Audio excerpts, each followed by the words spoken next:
반갑습니다. 오늘이 이제 대체인력뱅크 직무교육 기본과정 마지막 날이에요. 그래서 이제 3일 동안 수업을 하는데 3일 각각 다른 내용이 아니라 같은 내용으로 수업을 하는 중이거든요. 근데 이제 수업을 하다 보면 이게 양이 많잖아요. 그러니까 어쩔 땐 뭐를 빼먹기도 하더라고. 중요한 거는 설명은 드리는데 간혹 뭐 조금씩을 이제 날짜마다 약간 다르게 하는 경우가 있어요. 그러니까는 아까 제 홈페이지 알려드린 대로 여기 공부방에 오셔가지고 여기가 이제 1일차라 그랬잖아요. 요거 1일차, 요거 2일차. 여기 가시면 제가 떠들었던 메시지 내용 적어놓은 거 이런 거. 그 다음에 여기 강의 보시면 되고, 또 둘째 날 제가 여기다 메모하고 떠들었던 것도 있거든요. 요런 것들, 그런 것들이 여기 또 있고, 클릭하시면 동영상 나오고. 그러면 오늘 제가 여기다 메모한 거 있잖아요. 그렇죠? 이런 것도 다 공부방에 올라가요. 제가 꼭 적으세요 라고 하는 거는 급히 적으셔도 되고, 그렇지 않은 건 굳이 적지 않으셔도 돼요. 어차피 공부방에 있으면 다 있으니까 오시면 거기 있는 거 메모하시면 되니까요. 예. 그러니까는 공문서 작성 방법과 보고서 작성 방법에 대한 내용을 설명을 해야 되는데, 보고서라고 하는 거는 그냥 글자를 쓰면 되잖아요. 그렇죠? 예. 근데 이제 중요한 건 공문서라. 우리 여러분들 여기 인쇄물 한번 보실래요? 비즈 폼이라고 되어 있는 거 있을 거예요. 처음에 양쪽에 되어 있는 거 있죠. 요거 한번 열어보시기 바랍니다. 공문서란 공무상 재해, 공무상의 이유로, 그렇죠? 그러니까 공무원들이 공무상의 이유로 글을 작성하거나 공무상의 이유로 접수받은 문서. 그러니까 우리가 민원을 신청하기도 하잖아요. 민원을. 동네 시끄러워서 못 살겠어요. 막 밤마다 와갖고 뭐 술 마시고 막 춤추고 난리가 났어요. 알고 봤더니 옆에 공원이 있는 거야. 그러니까 이제 동사무소나 구청에다 민원을 든단 말이에요. 그러면 민원을 받은 공무원이 내가 쓴 글을 구청장한테, 시장한테 보고를 해야 될 거 아닙니까? 그래서 접수를 받을 거란 말이에요. 그러면 제가 작성한 글도 공문서가 돼요. 그래서 이제 시끄럽지 않게 잘 하도록 하겠습니다 하고 저희한테 민원 결과를 통보를 하겠죠. 제가 문서를 받을 수가 아닙니까? 그렇죠? 공무원이 작성했잖아요. 그렇죠? 공문서예요. 민원을 신청하면 반드시 민원을 답변을 하게끔 되어 있습니다. 법이. 그러니까 여러분들이 궁금한 사항이 있으시면 전화로 뭐 좀 물어볼게요 라고 하지 마시고 민원을 신청하시면 돼요. 그 민원에 대한 거는 반드시 답변을 하게 되어 있습니다. 공무원들이. 예, 그렇게 작성하시면 돼요. 이때 공무란 내가 심심풀이로 놀러 다니는 게 아니라 공공의 업무에 관한 일, 이런 게 공무겠죠. 그렇죠? 일반적으로 공무원이 이러이러한 일 때문에 어떤 일을 작성한 그 업무적인 내용을 작성을 할 거 아닙니까? 그러면 그게 공무적인 일이다, 공문서다, 이런 얘기죠. 그러다 보니까 규격을 정해놨어요. 규칙을 정해놨다는 얘기예요. 육하원칙 이런 거 있잖아요. 누가 언제 어디서 무엇을 어떻게 왜 뭐 이런 거를 기록을 해야 된다 이거죠. 왼쪽에 있는 건 인비닷컴이라고 써 있는데, 인비닷컴은 공공기관은 아닌 것 같아요. 그렇죠? 일반 회사야. 오른쪽에 충청남도라고 되어 있는 걸 봐서는 이거는 공공기관이죠. 그렇죠? 그러면 민간 기업은 어떻게 문서를 작성하느냐? 공문서에 준해서 작성한다 라고 되어 있어요. 내가 내 친구한테 편지를 써. 이건 사문서잖아요. 내 마음대로 쓰면 돼. 밥 묻나? 난 잘 있다. 니는 잘 있냐? 그래, 다음에 보자. 끝. 하고 편지를 보낸단 말이야. 이건 사문서지. 그렇지. 근데 그거를 만약에 공문서로 공문서로 작성할 일이 없겠지. 그런 거를. 개인적인 이야기를요. 그렇죠? 그럼 이번에 대통령이 북쪽에 방문하고 오셨잖아요. 그러면 전화 걸어서 나 갈게. 준비 좀 해주쇼. 이러겠습니까? 아니죠. 문서를 주고받았을 거 아닙니까? 그럼 누구 오시는데요? 대통령 네 분이 가고 누가 가고 누구가 가고 수행원들이 있을 거 아닙니까? 그거 다 보고해야 돼요. 알려줘야 된단 말이야. 거기 이번에 이정민이라는 사람도 갈 겁니다. 근데 안 갔어. 그럼 왜 안 왔냐 그럴 거고. 이정민이 간다는 말도 없었는데 이정민 훅 데리고 가면 저 사람은 뭡니까 이럴 거 아니에요. 반드시 인원을 맞춰야 되고 하는 룰이 있을 거 아닙니까? 그렇죠? 예. 그러니까 어려운 거예요, 공문서 작성하는 게. 자, 밑에 한번 보세요. 공문서는 일반 서식과는 다르게 공공단체나 국가 또 공식적인 어떤 내용을 작성하는 낸 거예요. 그러니까 개인적인 목적으로 작성한 문서는 공문서가 아니다라는 얘기죠. 내가 대학교에서 학위를 받으려고 박사학위를 받으려고 학위 논문을 쓸 거 아닙니까? 이거는 공문서가 아니죠. 사문서란 말이야. 여기 있어요. 정당한 권한이 있는 사람, 즉 공무원이 작성한 문서. 그럼 아까 그랬잖아요. 민원을 신청하면 내가 보낸 것도 공문서가 된다 그랬는데, 내가 쓴 종이는 내가 쓴 글은 공문서가 아니고 그 내용을 공무원이 옮겨 적을 거 아닙니까? 이러한 민원이 내용이 왔습니다라고 적을 거 아닙니까? 그러면 공문서가 된다는 얘기죠. 그런데 누가 결재를 받아야지. 띠디디디 글자 쓰면 무조건 다 되는 건 아니죠. 그럼 그렇게 하시오라고 뭔가가 결재권자의 결재가 있어야 될 거 아닙니까? 그리고 직무 범위 내에서 공무상 작성한 것이다 이거지. 내 직무 범위를 벗어나면 안 되죠. 이정민이가 공무원이야. 9급 공무원인데 어느 날 10월 8일 놉시다. 그래 도장을 꽝 찍어. 그래서 10월 8일 휴일로 만들었어. 말도 안 되는 거죠. 그런 권한이 없잖아요. 임시공휴일을 제정하려면 국무회의를 통과를 해야 되고 여러 가지 그런 법 절차가 있단 말이에요. 그렇죠. 그런 것들. 그러면 파워포인트로 만든 문서나 엑셀로 만든 문서는 공문서가 될 수 있느냐 없느냐 이런 거잖아요. 그렇죠? 그럼 이런 건 있어요. 공공기관에서 파워포인트로 어떤 거를 발표를 할 거 아닙니까? 그럼 그건 공문서예요. 또 공무원이 사진을 찍잖아요. 중간중간에 쓰레기가 막 지저분하게 막 쌓여있는 곳들이 있지 않습니까? 쓰레기를 놓으면 안 되는데 그럼 그걸 찍을 거란 말이야. 찍어가지고 그걸 행정당국에 또 고발을 하거나 또 보고서로 작성을 해야 되잖아요. 그렇죠? 그러면 그 사진도 공문서가 되는 거예요. 문서라고 하는 거, 문서. 문서의 개념을 정확히 알고 계셔야 돼요. 메모지에다 메모한 것도 문서예요.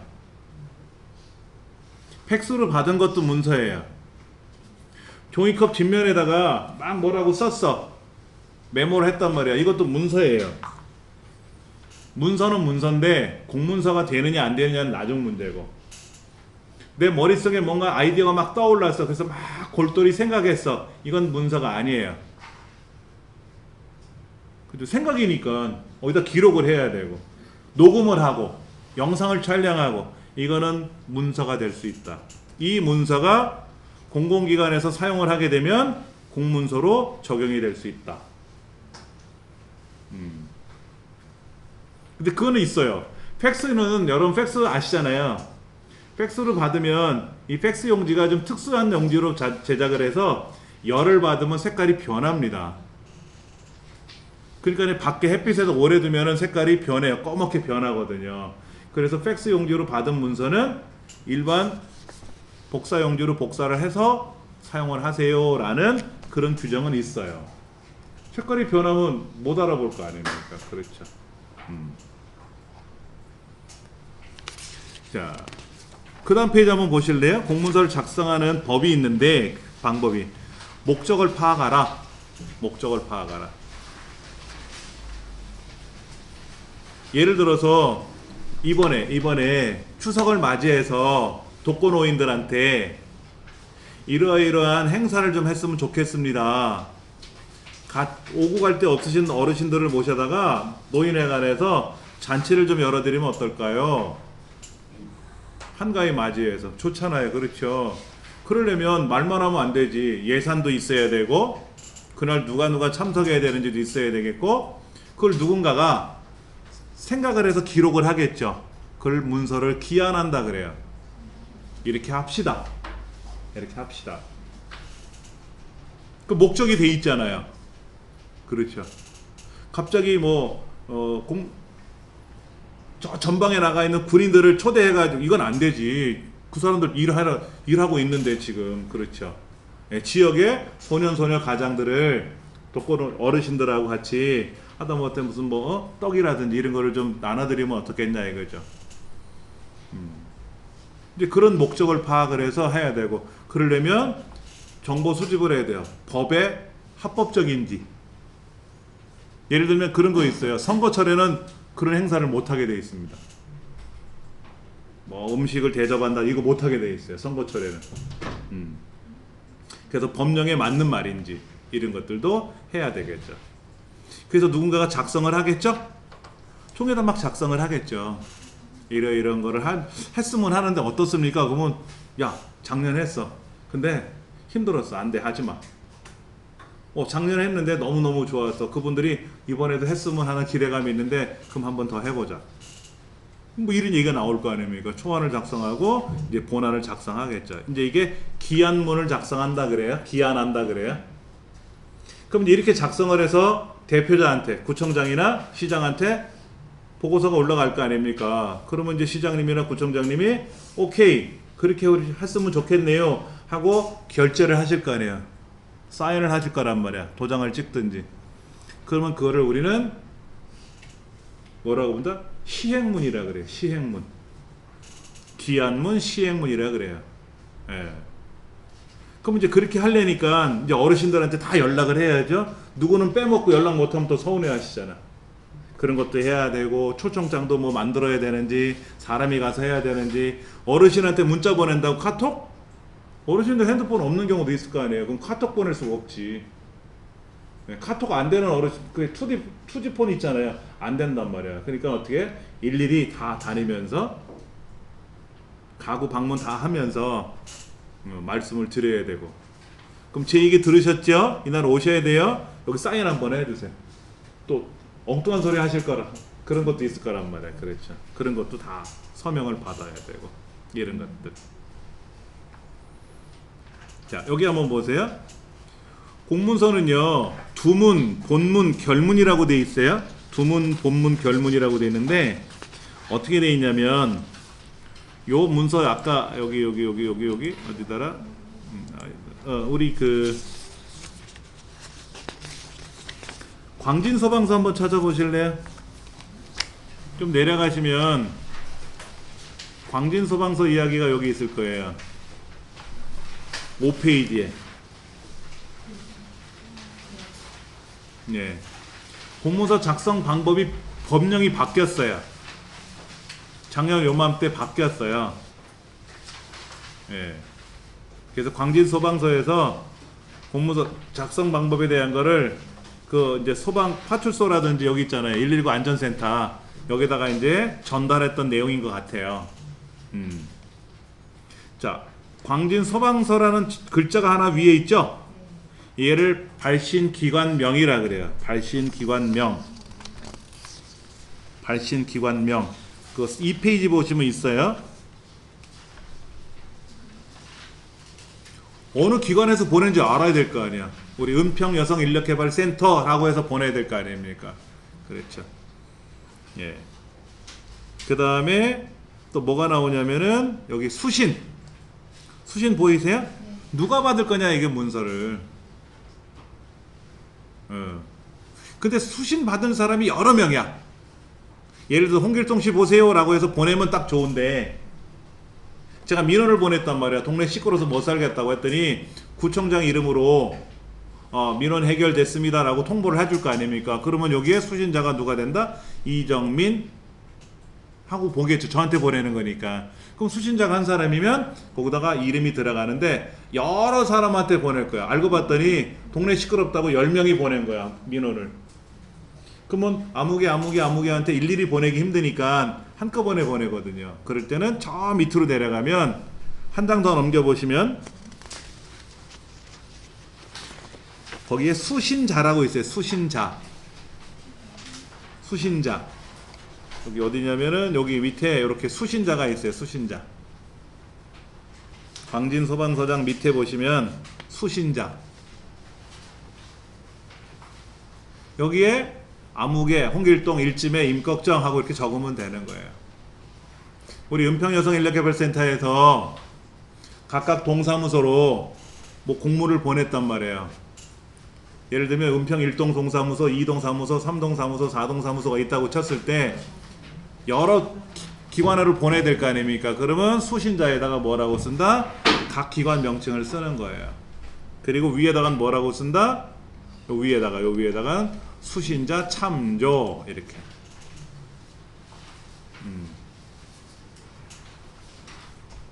거기까지를 뭐라고 부른다? 두문.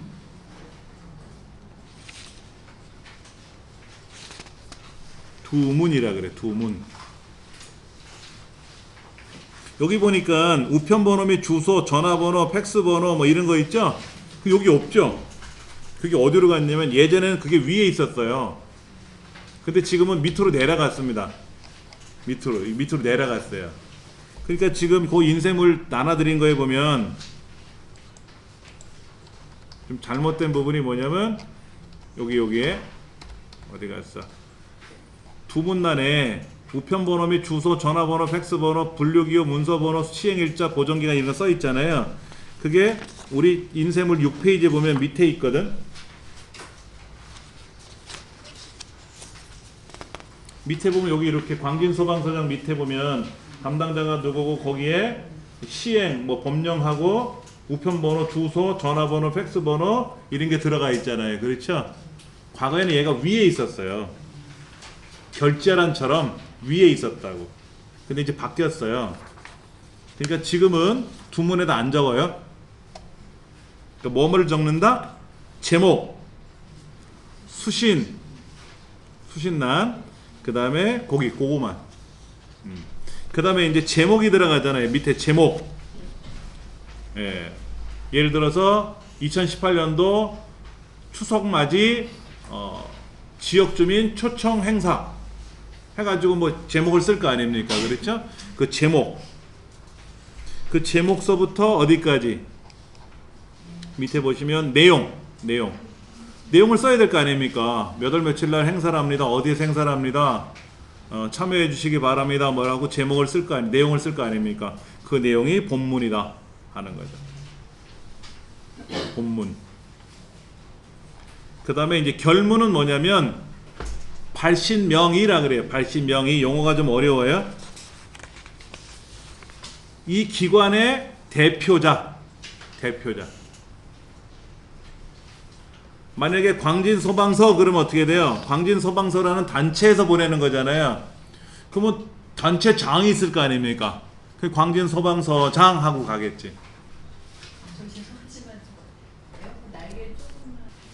회사 같으면 주식회사 인비닷컴이라고 돼 있잖아요.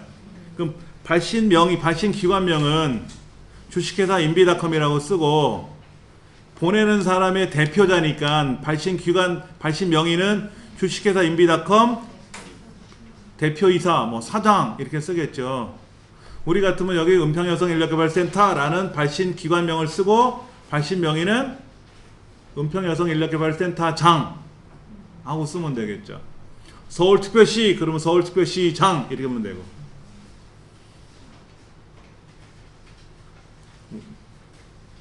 대통령 문건은 어떻게 쓸까? 본 적이 없어서 사인을 못 해봤으니 제가 결제를 못 해봐서 그렇죠. 그러니까 우리가 대통령께서 이렇게 결제하는 모습은 방송에 가끔씩 나와요. 서류를 이렇게 보시고 이렇게 서명하시는 모습은 보이는데 그 내용이 뭔지는 모르지. 그렇죠? 예. 발신명의라 그래. 발신명의. 그 밑에 보시면 담당자, 시행, 우편번호, 전화번호 이런 것들이 쫙 들어가요. 이게 다 들어간다 이거지. 이것도 헷갈려. 예전에는 이거를요 되게 복잡했었어요. 법이라는 게 딱 정해져 있잖아요. 그 법을 흐트러뜨리면 안 되잖아요. 그러니까 너무 어려운 거야. 저희같이 컴퓨터를 전공하고 그 분야를 오래 하지 않으면 공문서를 못 만들어요. 공무원들도. 그러니까 지금은 바뀌었어요. 그냥 실제로 공무원은 이 한글 2010 실행해가지고 여기다 글 쓰지 않아요. 인터넷상에 문서 작성 버튼을 누르면 제목 입력하는 날이 떠요. 그럼 제목 쓰고, 그러면 제가 작성하는 거잖아요. 그러면 작성자 이름에 제 이름이 자동으로 들어가겠죠. 로그인을 했으니까. 그 다음에 내용 쓸 거 아닙니까? 그러면 어차피 그 단체명, 기관은 우편번호 있고 주소 있고 전화번호 있고 다 자동으로 들어가겠지. 이 아랫부분이 자동으로 다 들어가요. 그냥 우리가 회원 가입할 때 아이디 패스워드 입력하면 알아서 들어가듯이 지금 공문서는 전자문서로 작성합니다. 예, 행정기관에서는 전자문서로 작성하고, 우리 여기 일반 그 교육기관이나 여기는 그렇게 안 하기 때문에 그냥 공문서 형식에 맞춰서 글을 쓰는 거죠, 우리가. 그러니까 이게 어려운 거야. 공무원은 편해요. 보통 딱 누르면 그냥 결제, 그러면 구청 같으면 구청장님한테 착 알아서 그게 서류가 가. 그럼 구청장님 컴퓨터에 띵동 결제할 서류가 올라왔습니다. 확인해 주시기 바랍니다. 그럼 이제 내용 쫙 읽어보잖아요. 그럼 이제 결제 버튼을 딱 누르면 공인인증서 암호를 입력하십시오. 그럼 본인의 공인인증서를 딱 입력을 할 거 아닙니까? 그러면 거기에 결제가 꽝 찍히는 거예요. 그러면 결제가 됐으니까 어떻게 돼요? 이제 직원들이 다 다시 봐야 되잖아요. 그러면 구청에 있는 모든 직원들한테 컴퓨터에 자동으로 촥 전송이 돼. 그러면 이제 직원들 컴퓨터에 띵동띵동띵동 하고 뜨겠죠. 그러면 이렇게 시행이 됐으니까, 이렇게 하라고 했으니까 빨리 읽어봐야지. 안 읽어보면 또 큰일 나죠. 큰일 난단 말이에요. 읽어봐야 된단 말이에요. 그러면 누가 읽었는지, 누가 못 읽었는지 다 떠. 그럼 이제 그거 보고 이제 처리할 거 빨리 처리하고 해야 되는 거죠. 우리는 이제 그런 시스템이 안 돼 있으니까 일일이 우리가 수작업을 해야 되는 거죠. 자, 대충 폼은 이렇게 돼 있어요. 대충 폼은 이렇게 돼 있는데, 우리가 이제 광진소방서는 아닌데, 우리는 여기다가 이제 다른 이름을 써가지고, 광진소방서 대신에 다른 이름을 써가지고 이 공문서를 지금 만들어 볼 겁니다. 이렇게 한번 입력을 해볼 거예요. 자, 바탕화면에 보시면 한컴 오피스 한글 2010이라고 있습니다. 얘를 더블 클릭을 하시면 이렇게 열릴 거예요. 이렇게 열릴 겁니다. 그렇죠? 그러면 이제 여기다 글을 쓰는 게 아니라 공문서 작성하기 위한 룰이 있단 말이에요. 룰. 무조건 작성하는 게 아니라 그랬잖아요. 한글 2010을 실행하고 나면 여백 설정을 해야 돼요. 여백 설정. 그게 여기 있어요. 여기 쪽 편집이란 메뉴 보이세요? 편집. 거기 가면 쪽이라고 있거든요. 쪽. 얘 누르셔도 되고요. 아니면 쪽에 가도 쪽 설정이라고 있어요. 그런데 F7번 누르면 그 명령이 열린다는 얘기죠. 예. 편집 메뉴에 가서 뭐를 한다? 쪽이라고 하는 걸 누르셔도 되고, 쪽 메뉴에 가서 쪽 설정 눌러도 돼요. 누르시면 이런 창이 하나 뜰 거 아닙니까? 예, 그러면 위가 얼마다? 25. 왼쪽 30이 아니라 이건 얼마? 20. 오른쪽 30이 아니라 20. 아래도 20. 근데 머릿말 꼬릿말이라는 게 있잖아요. 머릿말 꼬릿말은 없습니다. 0입니다. 요것도 하나 적어 드려야겠다. 머릿말 꼬릿말은 얼마다? 0. 당연히 제본도 0이 되겠죠. 그렇죠. 여기를 25, 머릿말은 0, 왼쪽은 20, 오른쪽도 20, 꼬릿말은 0, 아래쪽은 20. 왜 위쪽이 많죠? 윗대백이 왜 많죠? 묶으려고. 끈으로 묶어야지. 양 많으면. 그렇죠. 편철한다 그래. 편철.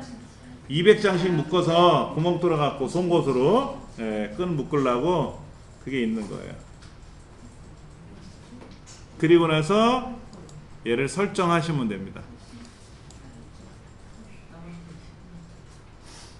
그 다음에 글꼴은 글꼴 이거를 찾아봤어요. 공문서 관리 규정에도 글꼴의 종류가 명시되어 있지 않고요.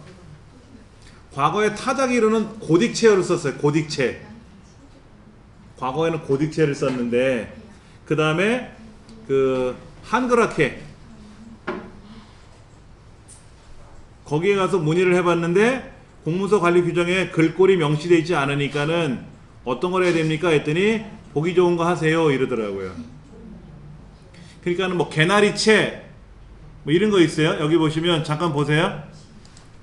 글꼴 중에 보면 이런 거 있어. 쿨 재즈체 이런 거 보시면 이런 글꼴은 쓰지 말자 이거지. 그 다음에 여기 보면은 뭐 훈민청음체 나란 말싸미 뭐 이런 거 있잖아요. 이런 거는 이 글꼴은 좀 그렇다. 그 다음에 특히 이 글자체는 쓰지 마세요. 보여드릴게요. 양재 백두체라는 글자인데요. 어디서 보셨습니까 혹시? 백두산에도 있죠. 네, 백두산에도 있어요. 평양에 가면 이런 글자 많아요. 그렇죠? 북한체입니다. 북한체. 이런 거는 쓰지 않으시는 게 좋고요. 그 다음에 보면 막 흘림체 이런 건 불편하겠죠. 그래서 제일 만만한 게 뭐냐면 기본 글꼴이 함초롬 아까 뭐라고 돼 있죠? 바탕이라고 돼 있죠? 함초롬 바탕 하하하하하 함초롬 바탕 또는 함초롬 여기 보니까 아까 발음도 헷갈려. 함초롬 도둠은 고딕 계열이에요. 얘는 고딕 계열이고 함초롬 바탕은 명조 계열입니다. 이게 이제 기본 글꼴인데 이거를 쓰셔도 되고 뭐라고 되어 있는가 봤더니 휴먼 명조체란 글꼴이 있대요. 한번 찾아보세요.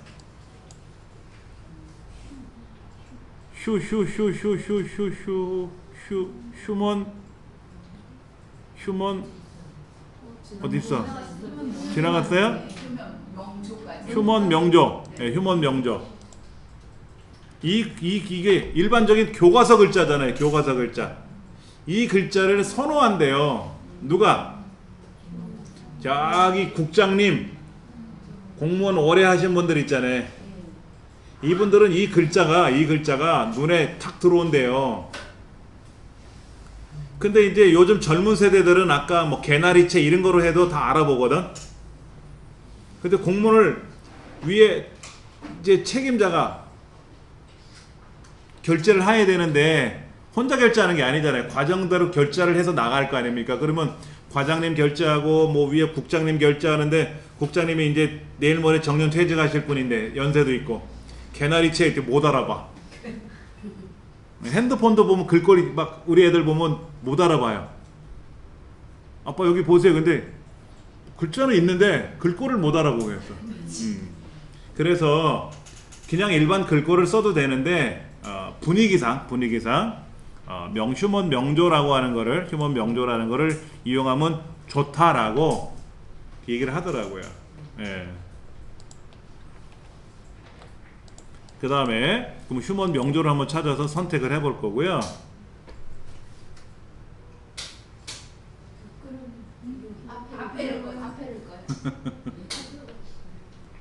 그 다음에 이제 크기가 문제예요. 크기. 옛날 타자기로 글자를 치면 10포인트 정도 12포인트 정도 크기가 들어가요.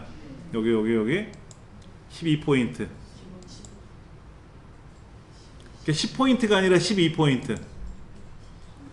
여러분 나눠드린 지금 여기 광진소방서 글자 있잖아요. 이게 12포인트 정도 돼요.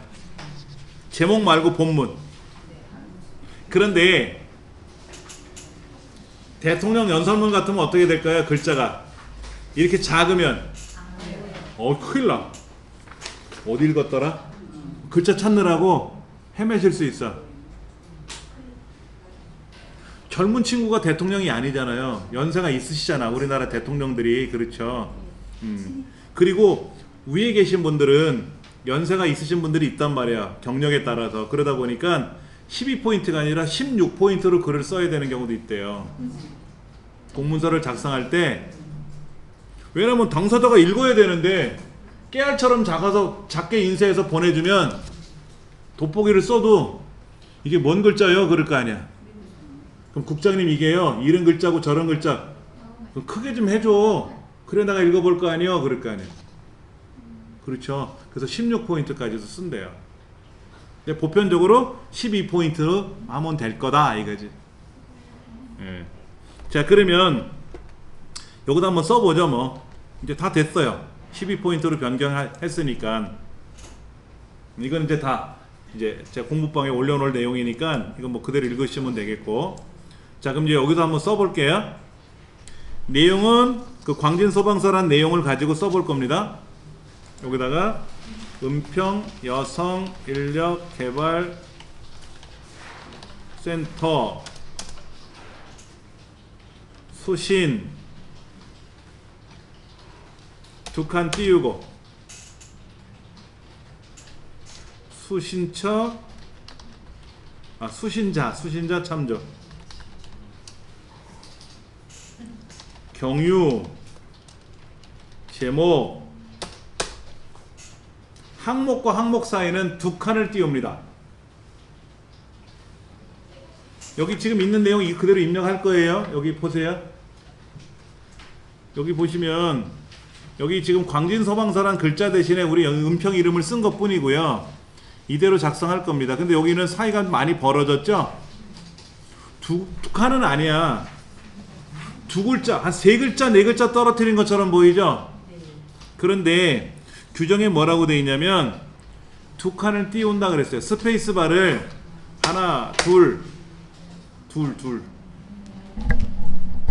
둘을 띄우면 하나를 띄우면 헷갈리니까 두 칸을 띄우면 되는데 이 아까 우리 여기 인쇄물에 보니까 한 네 칸 떨어진 것처럼 보이기도 해요. 그거는 뭐 여러분들이 보시기 좋게 하시면 되니까 그냥 두 칸만 저는 띄울게요. 제목에는 공문서 작성 방법 개선 및 시행 알림이라고 이제 쓸 거예요.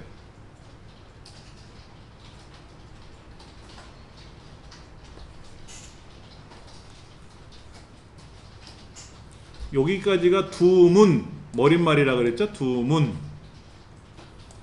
그 다음에 이제 제목 쓰고 내용이 들어갈 거란 말이에요. 내용이. 근데 과거에는요, 이랬었어요. 하나, 둘, 셋, 넷, 다섯, 여섯. 그 다음에 1점. 이렇게 썼었어요. 그랬더니, 그게 난리가 난 거예요. 여기 잠깐 보여드릴게요. 공문서 작성 방법을 쉽게 편하게 바꾼다. 여러분 인쇄물 나눠드린 거 있습니다. 따로. 예. 그게 뭐냐면은 이분이 누구더라? 광주광역시 도시공사에 근무하시는 신현식이라는 분이 국민신문고에 제안을 했어요. 공문서 이렇게 불편하게 작성해서 불편하다. 그리고 앞에 글자가 이렇게 떨어져 있단 말이야. 6칸 떨어져 갖고 1점. 그러니까 왼쪽에 왜 띄우냐 이거야. 앞에서도 쓰면 될 거 아니냐 이거죠. 대신에 그 다음 거는 또 떨어뜨려야 되는 건 있으면 떨어뜨려야 되는데 이게 불편하다. 그냥 이렇게 하시면 안 됩니까? 했더니 그냥 우리는 습관대로 썼던 거잖아요. 근데 습관을 바꿔보니까 더 깔끔하더라 이거지. 오케이, 그럼 그렇게 합시다. 그래서 법이 바뀌었어요. 우리가 편한 거예요, 우리가. 예. 이대로 이제 바꿔서 작성하겠다. 이렇게. 그게 이제 작년 이맘때가 된 거예요. 그래서 이제 행정안전부에서 여러분들 그 나눠드렸던 파일, 행정 업무 운영 편람에 예, 내용들이 그렇게 돼 있었어요. 그리고 이건 이제 일반 편람 내용이고요. 이 편람은 언제 거다? 2018년도 10월인가? 그렇고 2018년도 10월인가 그렇고 그 다음에 이 문서는 이건 몇 년도다? 2017년도 11월이에요. 그러니까 편남하고 약간 다를 수는 있어요. 근데 이게 이제 최신 거니까 최신 거 규정대로만 보시면 되죠. 여기 떨어뜨리고 하는 것들, 요런 거. 요거는 제가 알려드릴 거예요. 요런 내용들은 알려드릴 테니까 걱정 안 하셔도 되고. 자, 이제 계속 입력해 볼 겁니다. 1점 한 칸 띄우고.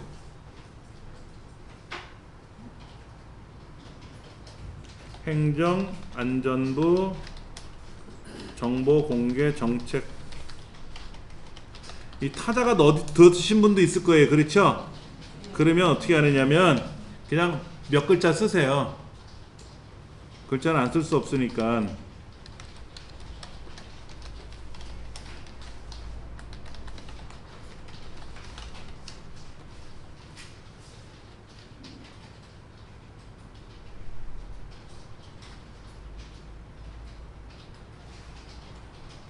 자, 일을 쓰고 나서 내용을 썼어요. 일을 쓰고 내용을 썼는데 엔터를 탁 쳤더니 2가 딱 생겼어.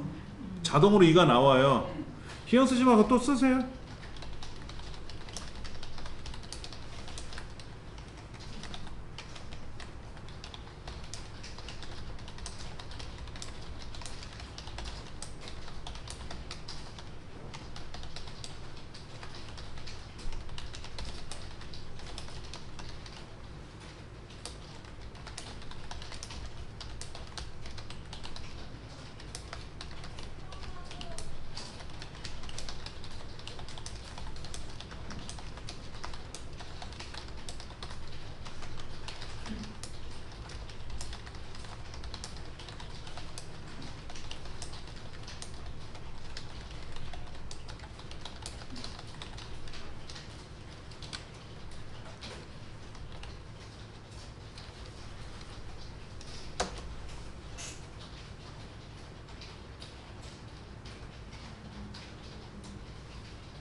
또 글 다 쓰고 나서 잠깐만요. 주의사항이 뭐냐면 요 뒤에 글자가 시작하도록 해서 마무리 됐잖아요. 그럼 여기에서 엔터를 탁 치면 안 돼요. 여기서 엔터를 치면 안 됩니다. 그냥 이어서 쓰시면 돼요. 그럼 알아서 다음 줄로 내려가거든요. 근데 이거 스타일도 안 잡는데 어떻게 이게 자동으로 이렇게 왼쪽에 맞춰주죠. 이게 한글 2012 이렇게 바뀌어 있어요. 시스템이. 그런데 이렇지 않은 한글 프로그램도 있거든요. 그걸 대비해서 또 알려드릴 겁니다. 자, 바랍니다 해서 엔터를 탁 쳤더니 3이 생겼잖아요. 이제 3 쓸 내용이 없지 않습니까? 그럼 3이 나오면 그냥 엔터 치시면 돼요. 그러면 3이 사라져요. 네. 선생님, 단단히 1번하고 2번 있잖아요. 1번, 2번. 네. 얘가 본래는 1하고 글자를 쓰고 엔터를 치면 2가 나오는 게 아니라 안 나와야 되는데 나온 거잖아요. 지가. 네. 근데 보세요. 요 1이라는 글자가 있는 동네를 아무데나 클릭하시고 네. 서식에 가시면 서식 오른쪽에 보면 요렇게 색깔이 좀 변화 있는 애가 하나 있죠. 그렇죠? 네. 요거 걔를 누르시면 번호가 사라집니다. 그 밑에 있는 애들도 여기다 클릭해 놓고 요거를 누르면 이렇게 사라져요. 사라졌잖아요. 1, 2가 사라졌잖아요. 그러니까 원래는 여기다가 1점 하고 한 칸 띄우고 여기는 2점 하고 한 칸 띄우고 이렇게 쓰셔야 하는 거예요. 원래. 근데 이 한글 2010이라는 프로그램이 기능이 좋아져서 번호가 넘버링이 알아서 보시면 1 하고 이렇게 쓰고 나서 2 이렇게 나가지 않습니까? 번호가 자동으로 부여되잖아요. 이게 불편할 때가 있단 말이에요. 불편할 때가. 이게 항상 좋은 게 아니라 불편할 때가 있단 말이에요. 그러니까는 그 번호를 어떻게 했다? 아까 요렇게 번호가 자동으로 부여가 됐던 거를 클릭하면 번호가 자동으로 사라지니까 그 자리에다 직접 키보드로 1점 한 칸 띄우고 여기는 2점 하고 한 칸 띄우면 수작업으로 입력한 거랑 똑같단 말이에요. 그렇죠. 근데 예전에는 이거를 하나 둘 셋 넷 다섯 여섯 여기는 하나 둘 셋 넷 다섯 여섯 그 얘가 앞으로 툭 튀어나온 거야. 앞장구 마냥. 이게 보기 싫다. 그 내용이 여기 올라온 거예요. 지금 이게 튀어나왔잖아. 앞으로 이렇게 이거를 개선해 달라라고 해서 바뀐 법이, 자 보세요. 여기 있는 글자가 이 공자에 맞춰서 딱 들어가야 되거든요. 무슨 얘기인지 아시겠죠? 여기 보면 요렇게 여기 맞춰 들어가야 되거든. 그 맞추는 명령이 여기 있어요. 쉬프트 키 누르고 탭을 누르면 어디에? 공자에다 넣고, 괜히 아무데나 넣고 하시면 안 돼요. 그럼 글로 들어가니까 안 되고, 공자 이 공자 앞에다 클릭해 놓고 왼손으로 쉬프트 키 누르고 탭 키를 누르면 딱 공자에 쫙 왼쪽에 맞는다 이거지. 정렬이 요렇게 해라는 얘기예요. 요렇게. 예. 자, 그 다음에 우리 여기 입력할 데이터를 보니까 요렇게 관련 근거 및 근거라고 돼서 당구장 표시되어 있고 가나다가 적혀 있잖아요. 이걸 어떻게 입력할 거냐 한번 봐야 되는데, 요거는 지금 요렇게 박스를 칠했잖아요. 원래 박스 안 하고 그냥 그대로 입력합니다. 한번 해볼게요. 선생님, 근데 불을 끄니까 자판이야. 그렇죠. 불 끄면 여기 키보드가 또 안 보여요. 뭐 알아서 하셔야 돼. 요 왼쪽에서 떨어진 거는 두 칸을 띄우면 돼요. 두 칸. 여기다가 한 칸, 두 칸 띄우고 당구장 표시를 써야 되죠. 당구장 표시 입력이 불편하시면 그냥 별표 찍으셔도 돼요. 꼭 당구장 표시 입력하는 룰은 없으니까. 근데 입력은 할 줄 아셔야 되니까 설명은 드릴게요. 자, 보세요. 이 위에 메뉴판이 있는데, 파일이란 메뉴는 저장하고 불러오고 인쇄하고 종료하고 이런 거예요. 얘는 마지막에 하는 겁니다. 편집은 뭐냐면 가장 중요한 메뉴가 들어있는 곳이에요. 기본적인 기능. 편집이란 메뉴에 가시면 기본적인 기능이 다 들어있어요. 그리고 거기에 따라서 보기는 이렇게 볼 건지 저렇게 볼 건지 보는 건데, 여러분 보기 메뉴 한번 가보실래? 보기란 메뉴에 가보시면은 여기 제일 왼쪽에 쪼균각 보기 이런 거 있죠? 쪼균각 보기 이런 거. 그 다음에 얘를 눌러보면 뭐가 달라져요. 화면이. 쪼균각을 해제하면 여백이 안 보이고요. 쪼균각을 누르면 위아래 여백이 보입니다. 편하신 대로 쓰시면 되고요. 표시 및 숨기기라고 하는 항목 그룹이 있을 거예요. 표시 및 숨기기, 표시 숨기기. 거기에 문단보라는 항목이 있죠? 얘를 꼭 체크하세요. 습관적으로. 그래서 이렇게 엔터 표시가 보이게 하셔야 좋아요. 엔터 표시가 안 보이면 어디까지 문서가 들어간지 몰라요.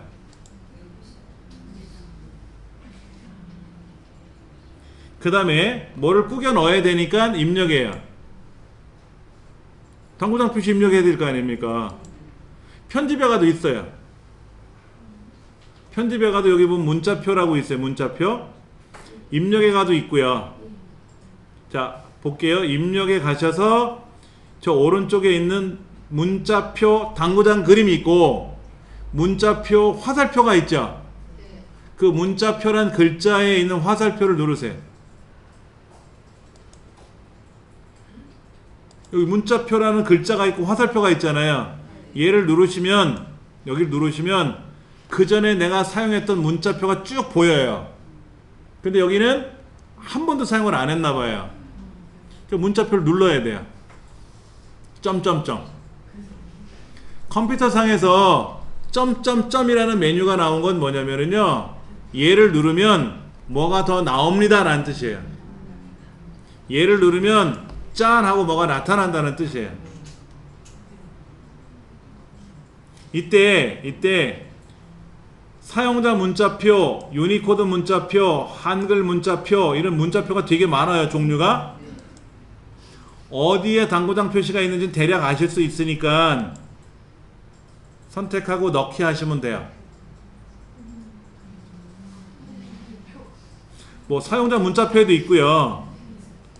유니코드 문자표에는 당구장 표시가 안 보여요. 잘 헷갈릴 수 있으니까 한글 문자표라든지 여기 당구장 표시가 있고 넣기 누르면 들어가죠. 그렇죠?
네. 당장 선생님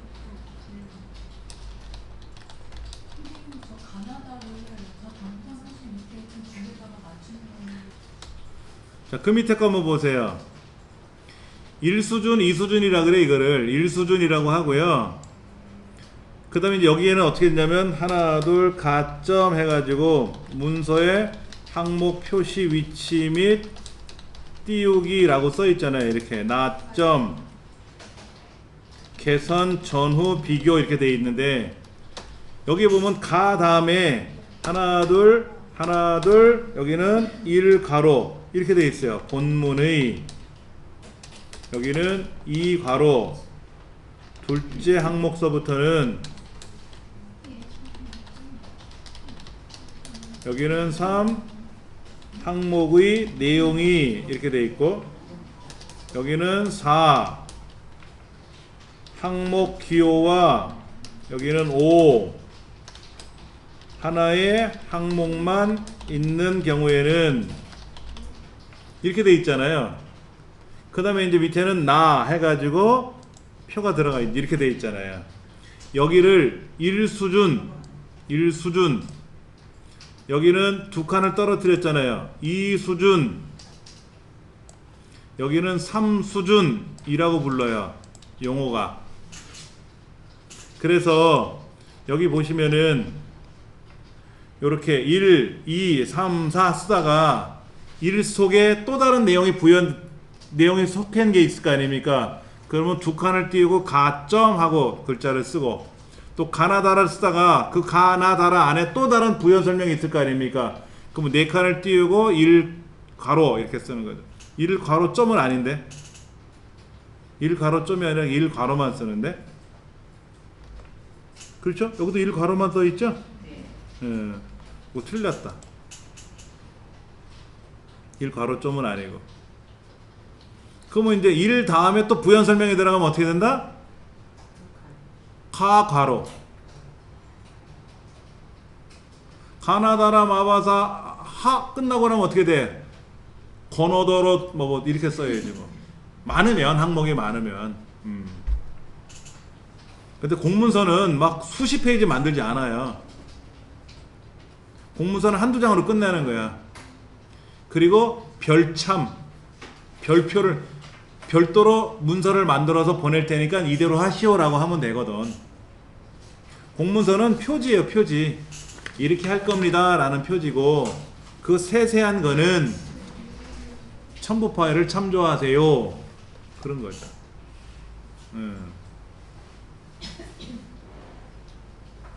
자, 여기 한번 보세요. 여기 제목에, 이 제목에 줄이 쳐져 있지 않나요? 이 제목에 보면 줄이 쫙 끝에까지 쳐져 있잖아요. 이거 어떻게 줄을 칠까? 여기다가 줄을 치는 명령을 걸어도 되는데, 자 보세요. 블럭을 잡아 보세요. 블럭을 잡는 방법은 앞에서부터 드래그하는 방법, 뒤에서부터 드래그하는 방법 종류가 많아요. 근데 블럭을 잘못 잡았어. 블럭을 잘못 잡았어. 이렇게. 그럼 얘를 끌고 막 움직이지 마세요. 망칩니다. 그러면 블럭을 잘못 잡으면 다른 데를 클릭했다가 다시 잡으세요. 그리고 여기 보면 메뉴판 아랫줄에 한 줄짜리 메뉴가 하나 더 있죠. 길쭉하게 한 줄짜리 메뉴가 따로 있잖아요. 어디 찾으셨어요? 요 밑에 여기. 아까 글꼴 선택하고 글꼴의 크기 선택하던 데 있잖아요. 거기 보면 가. 세 번째가. 얘를 누르면 이렇게 줄이 쳐져요. 줄 쳐졌어요? 자, 근데 줄이 생뚱맞게 잘렸어. 그렇잖아요. 자, 그럼 잘 보셔야 돼요. 요 끝에 가서 스페이스바를 땅땅땅땅땅땅 눌러주세요. 계속. 그러다 보면 줄이 뿅 하고 이렇게 넘어가. 다음 줄로 넘어가면 망치는 거잖아요. 그럼 백스페이스라 그래서 엔터 위에 왼쪽 하는 화살표 지우는 거 있거든요. 얘를 딱 지우면 저 끝에서 딱 끝나. 다시 보여드릴게요. 여기를 밑줄이 아까 안 쳐있는 거를 밑줄을 쳤잖아요. 근데 밑줄이 저 끝에까지 가야 되잖아요. 여기다 클릭하고 스페이스바를 누르면 빈칸이 막 들어가지 않습니까? 들어가다가 적당히 스톱하면 좋은데 한번 더 눌러버리면 이렇게 아래줄로 내려가 버린단 말이에요. 그러면 엔터 위에 왼쪽으로 가는 화살표가 하나 있어요. 영어로 백스페이스라고 써있는 거. 그게 왼쪽 글자 지운다는 뜻이거든요. 얘를 한 번만 누르면 다시 거꾸로 올라가요. 이렇게까지만 해놓으시면 되는 거예요. 그러면 제목에 줄이 딱 들어갔어요. 그러니까 제목에다가 밑줄을 쳐도 되고 선 있어요. 잠깐 보여드릴게요. 이렇게 줄 치는 게 있거든요. 줄 치는 거. 이런 줄로 이렇게 쳐도 돼요. 이렇게 줄 치는 기능이 있거든요. 이런 거. 이게 불편해. 스페이스바가 제일 좋아요. 그럼 타다기는 어떻게 할까요? 타다기로 쳐놓고 자대고 쫙 걷다고. 볼펜으로. 그렇게 해가지고 이렇게 밑줄을 치는 거예요. 왜? 제목 잘 보세요 라는 뜻으로. 제목 잘 보세요 라는 뜻으로.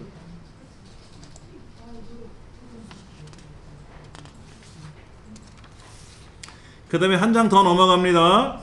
한 장 더 넘기면 거기에 이렇게 돼 있어요.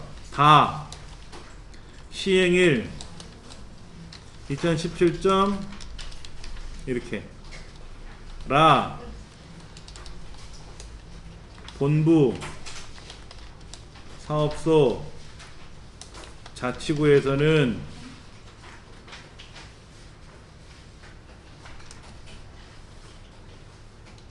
그 다음에 한 줄 띄고 부침 이런 말이 들어갔어요. 부침.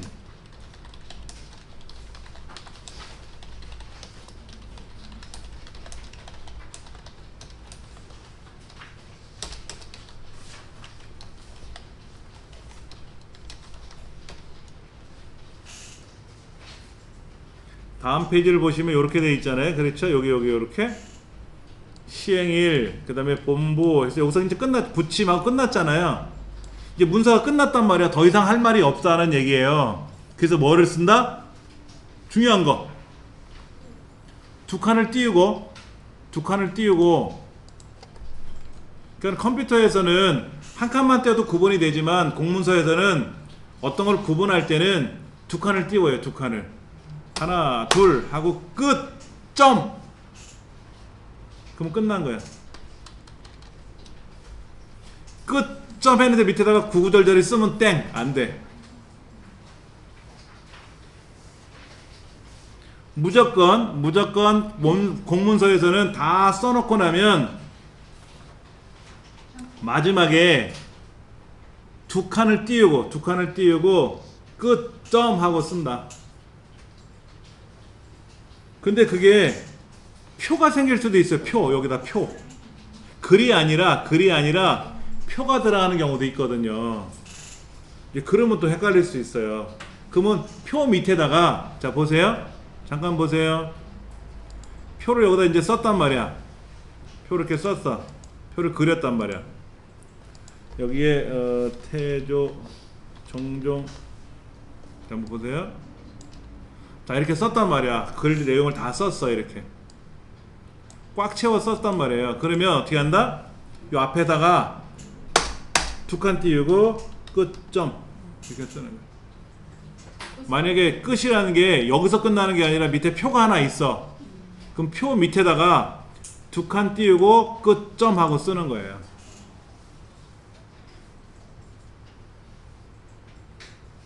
그런데 표도요. 여기 보시면 다른 인쇄물 있어요. 인쇄물 보세요. 다른 인쇄물. 공문서 작성 및 업무관리 시스템 활용이라는 인쇄물이 또 있을 겁니다. 거기를 넘겨보시면 요런 숫자가 있어요. 요런 거 공문서 작성에 관한 거. 여기 보면 두 번째 페이지에 뭐라고 써있냐면은 표를 작성했는데 꽉 채웠잖아요. 지금 꽉 채웠잖아. 표 안에 내용이. 그럼 앞에 그 다음 줄에 두 칸 띄우고 끝점이라고 쓰는 거예요. 그런데 이제 이런 경우가 있어요. 여기서 끝났어. 여기서 예를 들어서 이렇게 됐어. 이렇게 이 표를 이렇게 썼어. 이렇게 저 빈줄 지우면 좋은데 이렇게 썼단 말이야. 그러면 뭐라고 한다? 여기다가 이하 여백. 그런데 이제 이런 경우 있어요. 여기가 이제 끝났단 말이야. 이제 여기서 끝났어. 이렇게 끝났어. 여기서 끝났단 말이야. 그럼 여기다가 이하 여백 이렇게 쓰는 거야. 여기도 있는데 뭐라고 써놓고 여기 예를 들어서 여기서 끝났어. 여기서 끝났어. 그럼 여기 뭐야? 이하 여백. 근데 여기서 다 썼어. 그럼 어떻게 한다? 밑에다가 두 칸 띄우고 끝점. 여기 이제 이렇게. 그래서 사실은 이하 여백을 이렇게 쓰는 것보다는 뭐라고 쓰면 좋아요?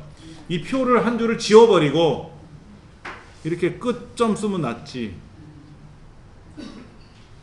이하 빈칸 그 아래다 남을 때는 그냥 끝 안 해도 되나요?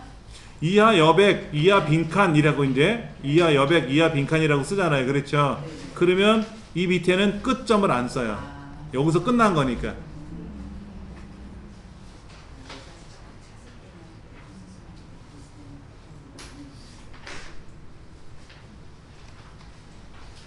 자, 그 다음 특이한 거, 좀 어려운 것들이 있는데 어려운 게 뭐냐면 규정이에요. 규정. 아까 여기 보니까 이런 말이 있었어요. 예를 들어서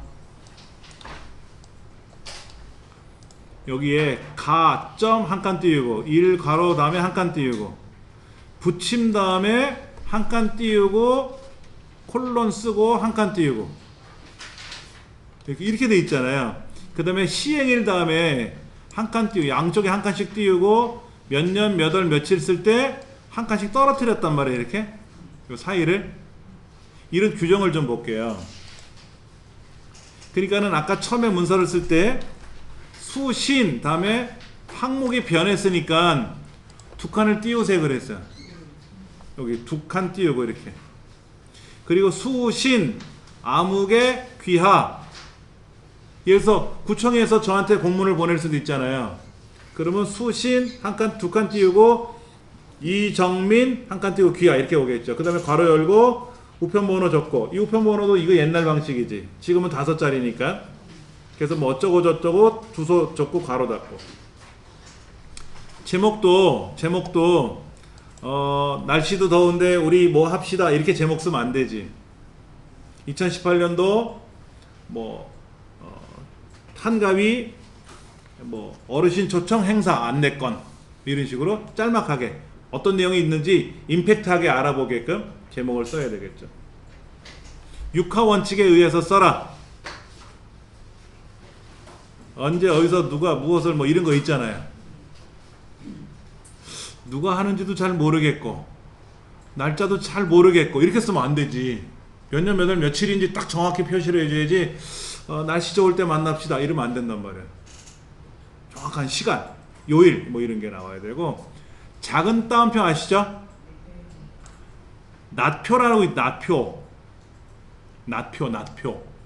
이게 뭐냐면은요, 우리가 보통 낫표는 잘 안 쓰는데 옛날에 우리말 새로 쓰기 할 때는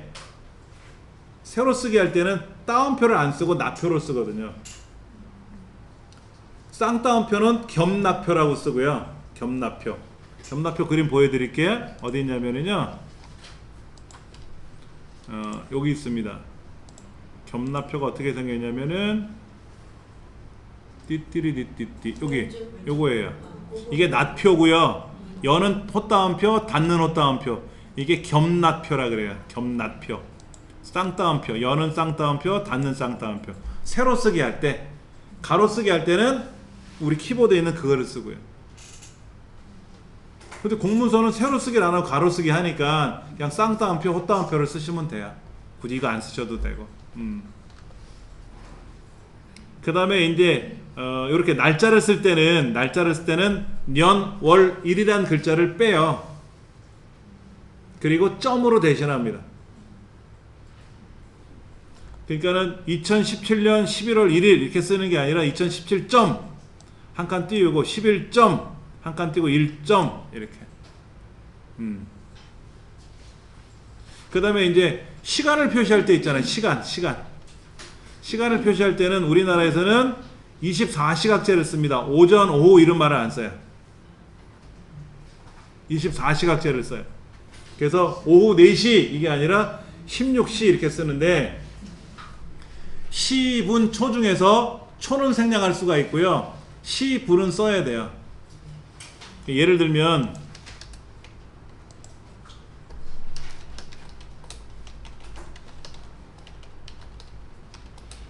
오후 4시에 행사를 합니다. 행사를.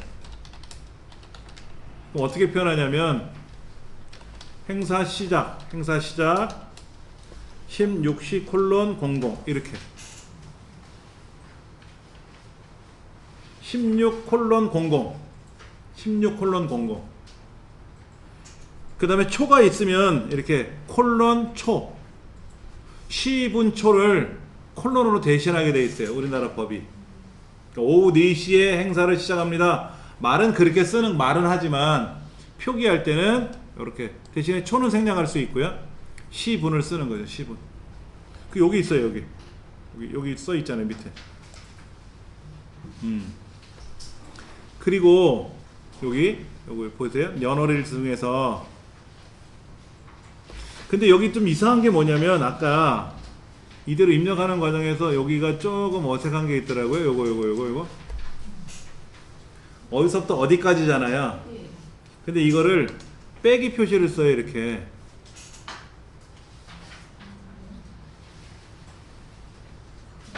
(42 빼기 43쪽) 이렇게. 여기 보시면 이렇게 이렇게 물결 기호를 쓰는 경우도 있는데요. 빼기 기호를 쓰기도 해요. 그러니까는 여기는 지금 이렇게 물결을 하나씩 건너뛰었지 않습니까? 알아보기는 좋죠. 근데 공문서라는 게 과거에는 법으로 정해서 이 기호를 꼭 쓰세요 라고 했는데, 지금은 전달이 되면 된다. 이게 전달이 되면. 아니 이거를 빼기라고 쓰면 뭐 구속당하고, 이거를 띄어쓰기 하지 않으면 뭐 교도소 가서 뭐 얼마나 고생하고 이런 건 아니잖아요. 그렇죠. 알아보게 그만 쓰세요. 알아보게 그만 쓰시면 돼요. 그게 여기 이제 나온 거 그겁니다. 여기. 그 다음에 연도를 쓸 때는 2018년 이렇게 쓰도 되지만 앞에 20이라는 글수 연도를 2000이라는 연도를 생략을 해야 될 때는, 자 보세요. 행사 일자를 썼는데 2018점 뭐 10점 5점 이렇게 쓰면 되는데, 이거를 만약에 이렇게 쓰면 어떻게 될까요? 18점 10점 5점 이렇게 쓰면 저게 2018년도라는 얘기야, 1918년도라는 얘기야, 이럴 수 있단 말이에요. 그러면 상식적으로 1918년도 거를 왜 지금 쓰겠어? 그렇잖아요. 그래도 여기다 호따옴표를 이렇게 이 호따옴표라는 게 우리말일 때는 열고 닫는 게 보이잖아요. 그렇죠. 열고 닫아야 된단 말이야. 열고 닫는 게 있어요. 근데 이게 참 애매하거든요. 보시면 여기에 이렇게 헛단표를 하나 달으라 그랬는데 여는 게 아니라 닫는 걸 써야 돼요. 여기 보면 열고 닫고가 되잖아요. 이렇게 쌍따옴표도 열고 닫고가 되잖아요. 이렇게 표시가 다르잖아. 꼬리가. 그러니까는 요걸 쓰면 안 된다 이게. 여는 거를 한 번 더 누르면 닫혀지거든. 그럼 앞에 글자를 지우면 된다고 이렇게. 그러면 앞에 20이라는 걸 생략했구나 라는 뜻이에요.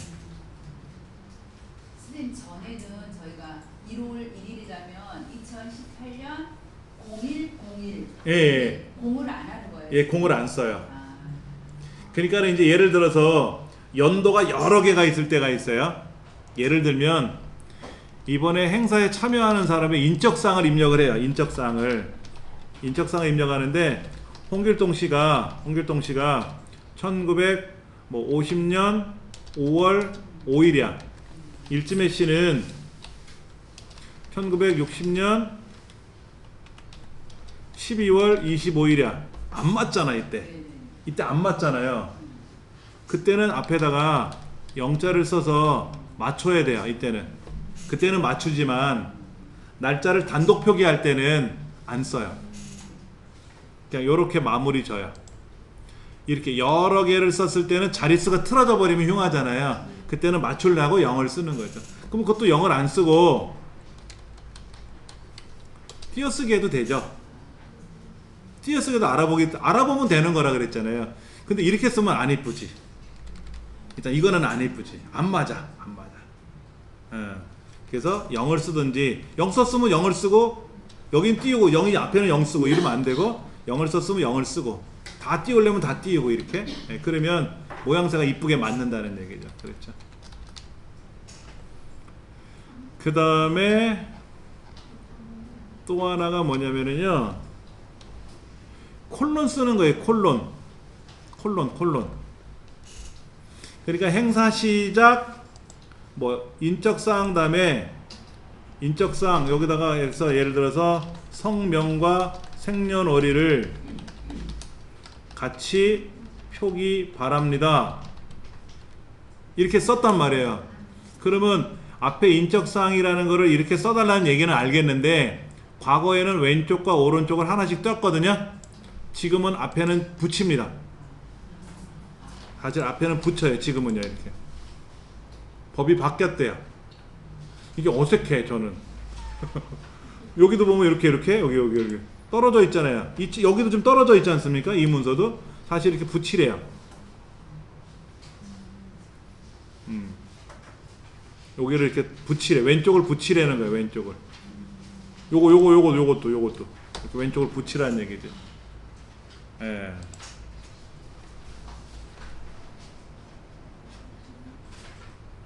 대략 아시겠죠? 그렇죠? 예. 이런 게 조금 헷갈리는 거고요. 그 다음에 이제 단어를 표기할 때, 글을 쓸 때 주의한 게 뭐냐면 검사를 실시하도록 하십시오. 그러면 명령시잖아. 명령. 이렇게 하시오라고 하는 게 말투가. 그래서 검사 바랍니다. 검사하도록 합니다. 이렇게. 그 다음에 주의를 기울이세요. 그러면 주의한다. 이렇게 쓰면 알아듣잖아요. 그렇죠? 그러니까 막 말을 여러 개 붙여가지고 이렇게 하면 아니 되옵니다 마마 이렇게 쓰는 게 아니라 이렇게 하기 바랍니다. 이렇게 써라 이거지. 간단하게. 예. 그 다음에 연면적, 총면적 이런 거. 그 다음에 시건장치라 그래서 자물통 잠그고 이런 거 있잖아요. 이걸 잠금장치 이런 거. 다운로드 하시기 바랍니다. 이거 말고 우리말로는 내려받기 하세요. 이런 거죠. 체크리스트에 이런 말 하잖아요. 체크리스트. 그거 대신에 점검표 이런 거. 중대한 과실. 중대한 과실이 뭐예요? 경미한 행동을 했을 때 그 경미하다는 게 뭐야? 경미가 하는 행동이 경미한 행동이야? 가능하다면 이런 말을 쓰면 애매모호하는 거예요. 문제가 커지거든요. 중대한 과실 그러면 괄호 열고 뭐 있어야 되겠지. 그렇죠. 그 다음에 보고회가 개최되었다 라고 하지 말고 보고회를 개최하였다. 교사가 선발되고 있다가 아니라 교사를 선발하고 있다. 말이 공문량이 증가했습니다. 얼마나 증가했다는 거야? 감소가 됐습니다. 얼마나 감소했다는 거야? 모르잖아요. 그래서 작년도 대비 20% 증가했습니다. 이래 알아듣기 쉽다 이거지. 예. 그 다음에 뭐뭐 할 것, 뭐뭐 하기 바람 라고 반토막으로 말하지 말고 뭐뭐 하여 주시기 바라옵나이다 이런 말도 잘못된 거지. 뭐뭐 하기 바랍니다. 하시기 바랍니다도 아니고 여기 뭐뭐 하시기 바랍니다 라고 돼 있잖아요. 그게 아니라 그냥 뭐뭐 하기 바랍니다 이렇게. 아직도 그 말이 나오죠. 사물존칭법. 이 화장품은 얼마입니까? 이 화장품은요 얼마시고요. 종업원들이 그렇게 얘기하더라고. 정작 저한테는 거기 앉으세요 이러더라고. 앉으면 돼요 이래. 앉으시기 바랍니다가 아니라 저한테는 앉아요 그래. 그래 놓고 요 메뉴는요 2,300원이시고요 저 화장품은요 32,000원이시고요 막 뭐라 그랬어요. 누구한테 말합니까 당신은? 그래서 당신은 말씀을 잘 하시네요 그랬어요. 그랬더니 그 말 뜻을 뭐라더라. 제가 그 사람을 야단을 치는 건지 뭐라고 하는지를 표현을 그게 알고 봤더니 물어봤어요. 식당에 가서 그렇게 사물존칭을 하더라고요. 그래서 아니 그 표현이 왜 그렇게 얘기를 해요? 사람한테 존칭어를 쓰는 게 아니라 이 포크는요 맛있으시고요 뭐 이 접시는요 아름다우시고요 뭐 이런 식으로. 왜 사물에 존칭어를 쓰냐 그랬더니 그렇게 시켰대요. 많아요. 그러면 그냥 거기서 얘기 안 하고 나와 버립니다. 꼴 보기 싫어가지고. 제가 대접받는 게 아니잖아. 근데 문장에서도 그래야 돼요. 문장에서도. 근데 뭐뭐 하여 주시기 바라옵나이다 라고 하면 너무 그렇고 뭐뭐 하기 바람 이것도 좀 그렇고 뭐뭐 하시기 바랍니다. 뭐뭐 하기 바랍니다 라고 그냥 평상문처럼 쓰시면 된다는 얘기다. 그러면 전혀 이상이 없다. 오해 소지가 발생하면 안 된다 이거죠. 글을 읽고 나서 화가 나면 안 되잖아. 그렇죠. 그리고 예를 들어서 그런 건 있어요. 민원을 보낸 사람이 연령층이 높으신 분이 있어. 연령층이 많으신 분들 있잖아요. 어르신들이. 그러면 거기다 대고 뭐뭐 하기 바랍니다 보다는 하시기 바랍니다 이렇게 조치를 했으니 걱정 없이 지내시면 좋을 듯 합니다 라고 이렇게 좀 경어체를 써주면 받는 사람 입장에서는 기분이 나쁘지는 않겠죠. 그렇죠. 그건 요령이니까. 근데 일반 공문서는 시청에서 구청으로 내려보낼 때면 뭐뭐 하기 바람, 보고하기 바람 이렇게 보낸단 말이야. 그리고 구청에서는 또 시청으로 공문을 보낼 땐 조치해 주시기 바랍니다 라고 이렇게 또 올려서 쓰는 말을 쓰긴 하는데 그게 좀 보기는 좋지 않아요. 자, 잠깐 좀 쉬는 시간을 갖고 나서요 또 나머지 부분에 대해서 설명을 좀 드리도록 하겠습니다. 지금 이렇게 가나다라 쓰고요. 이 부분은 이제 제가 좀 지웠는데 이제 썼는데 별도로 항목을 구분할 때는 컴마를 쓰죠. 그 다음에 기호를 쓰고 나면 뒤에 한 칸을 띄웁니다. 괄호 닫기 다음에 붙여 쓰지 않아요. 한 칸 띄웁니다. 이건 우리나라 맞춤법이니까 그렇죠. 예. 가점 한 칸 띄우고 나점 한 칸 띄우고 이렇게 한 칸씩 띄우라는 얘기예요. 붙이면 안 돼요. 근데 이거 많이 틀려요. 붙여 쓰는 분들 의외로 많아요. 그러면 안 돼요. 예. 그렇게 해주시면 되고요. 이제 마지막에 여기다 뭐를 써야 되냐면 기관장에 직함이 들어가야죠. 자, 우리 교재로 보면은 아까 광진서방서 얘기 그거예요. 그러니까 여기는 이제 은평 여성 인력 개발 센터장 이렇게 들어가겠죠. 이렇게 들어가야 되겠죠. 그렇죠?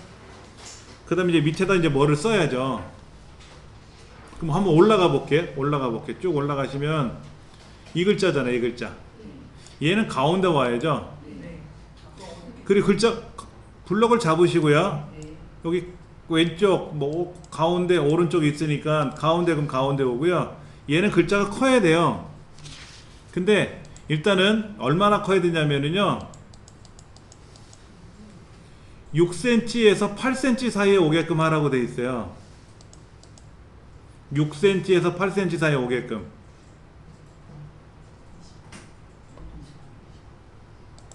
아까 요 부분의 글자가 6cm에서 8cm 길이가 되게끔 하래요. 공문서 규정에 보면은. 그러면 예를 들어서 뭐 주식회사 가나다라 그러면 글자가 기니까, 근데 주 가로 열고 주 쓰고 가나다라 쓰면 또 짧아지겠죠. 얘는 5글자니까 글자를 크게 할래도 너무 크게 하면 또 흉해질 수 있어요. 그래서 이게 지금 12포인트였잖아요 아까요. 그러면 이거의 2배가 24포인트죠. 24포인트를 넘기지 마세요. 넘기지 않으면 한 18포인트 정도, 지금 20포인트를 제가 했는데 한 18포인트 정도 두면은 한 50%, 60% 확대한 셈이 되거든요. 그 정도면 돼요. 6cm에서 8cm 그 규정은 지금 광진소방서 6cm, 8cm 안 되잖아요. 이 글자. 그래서 제가 여기 6cm, 한 6.5cm 나오게끔 해놨는데, 그래 놓고 가운데 정렬을 하셔도 되고, 그러니까 이거죠. 얘는 또 달라요. 이 발신명의는 얘는 또 몇 cm냐면은요 8cm에서 12cm예요 또. 그러면 얘도 아까 18포인트 했잖아요. 그럼 얘 7cm 밖에 안 나와. 아 그래도 돼. 아 저 위에 꼭대기는 18포인트 써놓고 아래는 뭐 20포인트 쓰면 또 짝꿍댕이처럼 안 맞을 거 아니에요. 그냥 본문보다, 이 본문보다 크게 보이면 돼요. 크게 보이면. 간혹 보면 얘를 뭐로? 고딕계열로 이렇게 뭐 훈민정음체 이런 거로 하는 경우도 간혹 있더라고요. 그 다음에 여기 보면은 이렇게 뭐더라 튼튼체도 있고, 또 무슨 고딕이더라, 휴먼 고딕이라는 게 있던데, 휴먼 둥근 헤드라인 뭐 이런 거 있어요. 이런 거로 묵직하게 쓰셔도 돼요. 이런 거로 묵직하게 쓰셔도 돼요. 우리 광진소방서 같으면 여기 보세요. 서울시 로고 들어가 있죠? 아이 서울요 이런 거 있잖아요. 그럼 이제 이런 거를 여기다 명시해서 써도 돼요. 이게 글자 수가 작을 때는 이게 글자 그러니까는 예전에는 이런 거를 못 쓰게 했는데 지금은 이런 거를 써요. 멋있게 꾸민다고. 멋있게 꾸며요. 그러면 예를 들어서 저 같은 경우에 만약에 여기다 쓴다 그러면 여기다 가운데 정렬을 해서 이렇게 똑같이 여기다 뭐라고 쓰냐면 열강하겠습니다. 열공하세요. 뭐 이런 거를 여기도 밑에 써도 된다는 얘기야. 이렇게 교육 목표 뭐 이런 거 있잖아요. 그 기관이 올해 주제를 삼은 내용이 있을 거 아닙니까? 뭐 다가가는 행정, 친절한 행정, 뭐 이런 글자를 써도 되고, 뭐 위에다 그림 같은 걸 그려갖고, 또 요즘은 그 캘리그라피 있잖아요. 캘리그라피 이런 거를 가지고 휘호 같은 거를 쓰지 않습니까? 그걸 여기다 이렇게 붙여도 돼요. 그러니까는 과거에는 공문서가 딱딱했는데 지금은 어떻다? 보들보들해졌어요. 보들보들. 그럼 여기도 이제 이렇게 썼으니까 당연히 아래쪽에도 똑같은 글꼴로 가야 되겠죠. 그래야 얘 낫겠지. 그 다음에 이제 여기를 일부러 띄시는 경우도 있어요. 이렇게 띄시는 거는 뭐 문제는 되지 않습니다. 그럼 위에도 좀 떨어뜨려도 되겠죠. 그렇죠? 이렇게. 글자 수가 작을 때 글자 수가 적으면 뭐 예를 들어서 마포구청 그럼 4글자밖에 안 되잖아요. 그러면 글자만 크게 하기엔 또 너무 그러니까 한 칸씩 떨어뜨려도 되고, 그 다음에 여기도 마찬가지로 이렇게 하나씩 떨어뜨려도 되고 붙여도 되고, 그래서 보기 좋게 하면 돼. 흉하지만 않으면 된다. 이게 흉하지만 않으면. 그 다음에 이제 아랫줄에다가 이제 수신자라고 써야죠.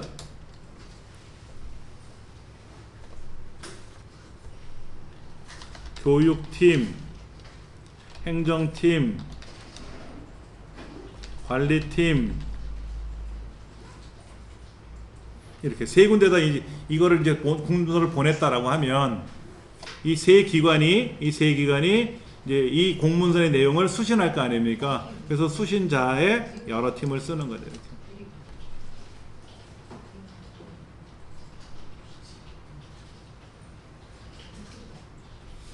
자, 그 다음에 여기 보시면 이런 게 있어요.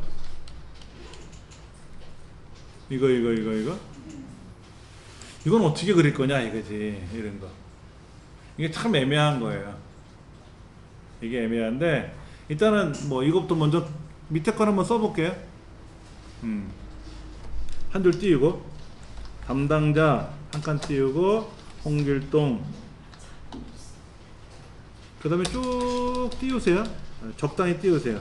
행정팀장 일찜에 쭉 띄우세요. 예. 여기는 지금 담당자가 홍길동 씨라는 거고 행정팀장이 일찜해라는 사람인데, 여기에 예를 들어서 뭐 교육팀장 해서 뭐 연개소문 이런 사람이 있을 거 아닙니까? 그렇죠. 그 다음에 이 마지막에 뭐가 있어요? 센터장 두 칸 띄우고, 예를 들어서 뭐 성춘향 뭐 이렇게 썼던, 이렇게 밀려나가면 안 되니까 여기는 이제 당겨줘야지 이렇게. 그러니까 담당자가 홍길동이고, 이 글을 이제 뭐 하는 누군가가 이제 여기에 이제 부서의 팀장들이 아무개고, 여기 센터장이 아무개다라고 쓰는 거죠. 그렇게 해서 요 사이사이를 적당히 배분해서 이 줄이 벗어나지 않게끔만 하시면 돼요. 예.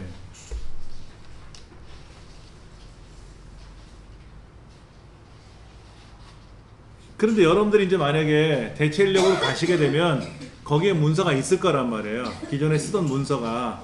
그 문서 폼대로 그 밑에 건 안 건드려도 되잖아.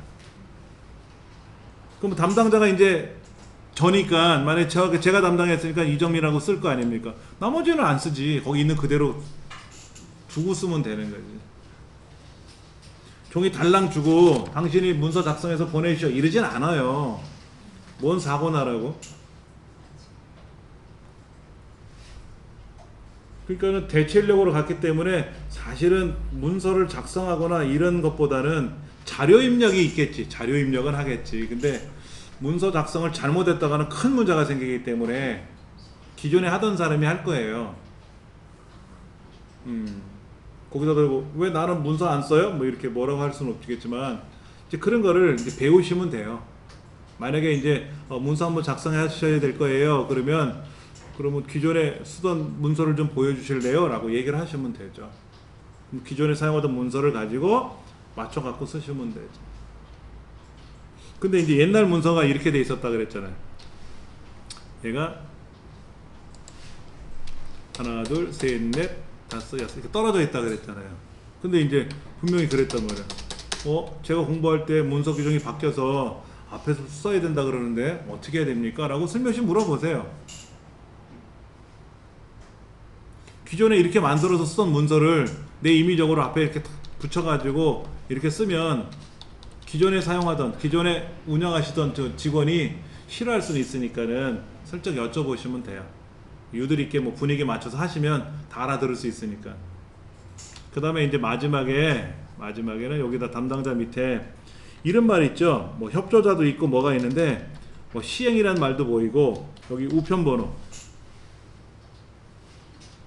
0, 1, 2, 3, 4 5자리, 그 다음에 서울 특별시 은평구 은평동 은평로 뭐 120, 123 뭐 이런 식으로 여기 주소가 이렇다면은 이렇게 주소를 써야죠. 그렇죠? 예. 주소 쓰는 날이에요. 이거는 주소 쓰는 날. 그럼 여기다가 이제 예를 들어서 옛날로 말하면 은평동 뭐 5번지 17호다 뭐 이런 식으로 이렇게 쓸 수는 있겠죠. 그렇죠?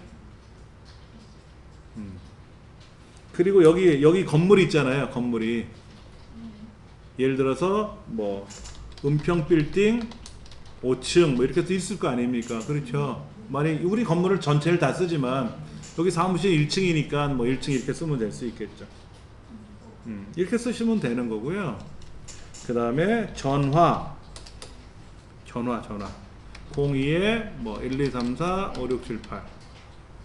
그 다음에 슬래시 전송 02에 뭐 1, 2, 3, 4, 5, 6, 7, 9.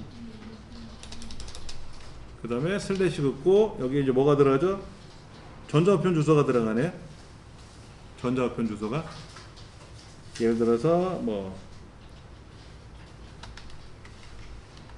메일 골뱅이 네이버.com 뭐 이런 식으로 들어갈 수 있겠죠. 그렇죠? 전화는 뭔지 아실 테고 전송은 팩스 번호입니다. 팩스밀리를 모사 전송기라 그래요. 모사 전송기. 팩스밀리를 모사 전송이라 그래요. 그래서 전송 번호, 전화번호 이런 식으로 하는데 중간중간에 슬래시가 들어가요. 슬래시가 들어가죠. 그렇죠. 여기 잠깐 한번 보실래요? 여기 마지막에 전자우편 주소는요. 엔터를 탁 치거나 다음 글자를 누르려고 스페이스바를 띄면 이렇게 파랗게 변합니다. 이대로 작성하시면 안 돼요. 밑줄이 쳐지는 게 보기가 싫거든요. 이거를 전문 용어로 하이퍼링크가 걸렸다 그래요. 이렇게 하이퍼링크 전자우편 주소라든지 여기다 메모를 하나 해드릴게요. 전자우편 주소 또는 웹주소 예를 들면 뭐 메일 골뱅이 네이버.com 뭐 이런 거 있잖아요. 그렇죠? 이런 거 있고 그 다음에 www.naver.com 이런 웹 주소가 있잖아요. 웹 인터넷 주소가 있잖아요. 여기다 이걸 입력하면 이게 치면은 자동으로 이렇게 하이퍼링크가 해서 파랗게 글자가 바뀌고 색깔도 변해버리거든요. 그럼 안 되죠. 흉해. 그럴 때는 클릭하시면 안 돼요. 클릭하시면 인터넷에 연결되거나 이럴 수가 있는데 그건 문제가 아니고 일단은 또 보기가 싫어져요. 그래서 오른쪽 버튼, 여기가 아니라 이 동네가 아니라 이 글자가 적혀있는 오른쪽 버튼 눌러서 하이퍼링크 지우기를 하시면 돼요. 딱 그 시점에 가서 그 자리에 가서 여기 보세요. 스페이스바를 띄면 이렇게 하이퍼링크 걸려버리거든요. 자동으로. 그 마우스 오른쪽 버튼 눌러서 뭐한다? 하이퍼링크 지우기. 그럼 밑줄이 사라져요. 이렇게 하시면 돼요.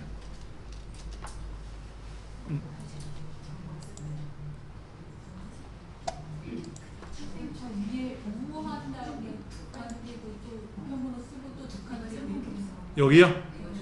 여기는 위에 우편번호 썼대요. 우편번호요. 한 칸 띄우고 우편번호 썼죠? 두 칸 띄우고 주소 썼죠? 쭉 한 칸 띄워도 되고 두 칸 띄워도 되고 상관없어요. 그것 때문에 뭐 법적으로 제재받거나 그런 건 없는데 보기 좋게 하자 이거지. 쬐다 붙여 쓰는 것보다는 우리 이렇게도 쓰잖아. 이렇게 하고 쓰잖아 이렇게. 근데 이제 공문서에서는 뭐 괄호 이런 걸 잘 안 하고요. 전화번호도 우리가 서울 지역 같으면 괄호 02 괄호 이렇게 쓰잖아요. 이렇게 써요. 핸드폰 번호 같이. 선생님, 저기 빨간 줄 중간중간에 밑줄 해진 건 뭔가요? 이거요. 네. 은평로라는 글자를 이 한글 2012 못 알아듣겠다라는 얘기예요. 이게 사전에도 없는 단어고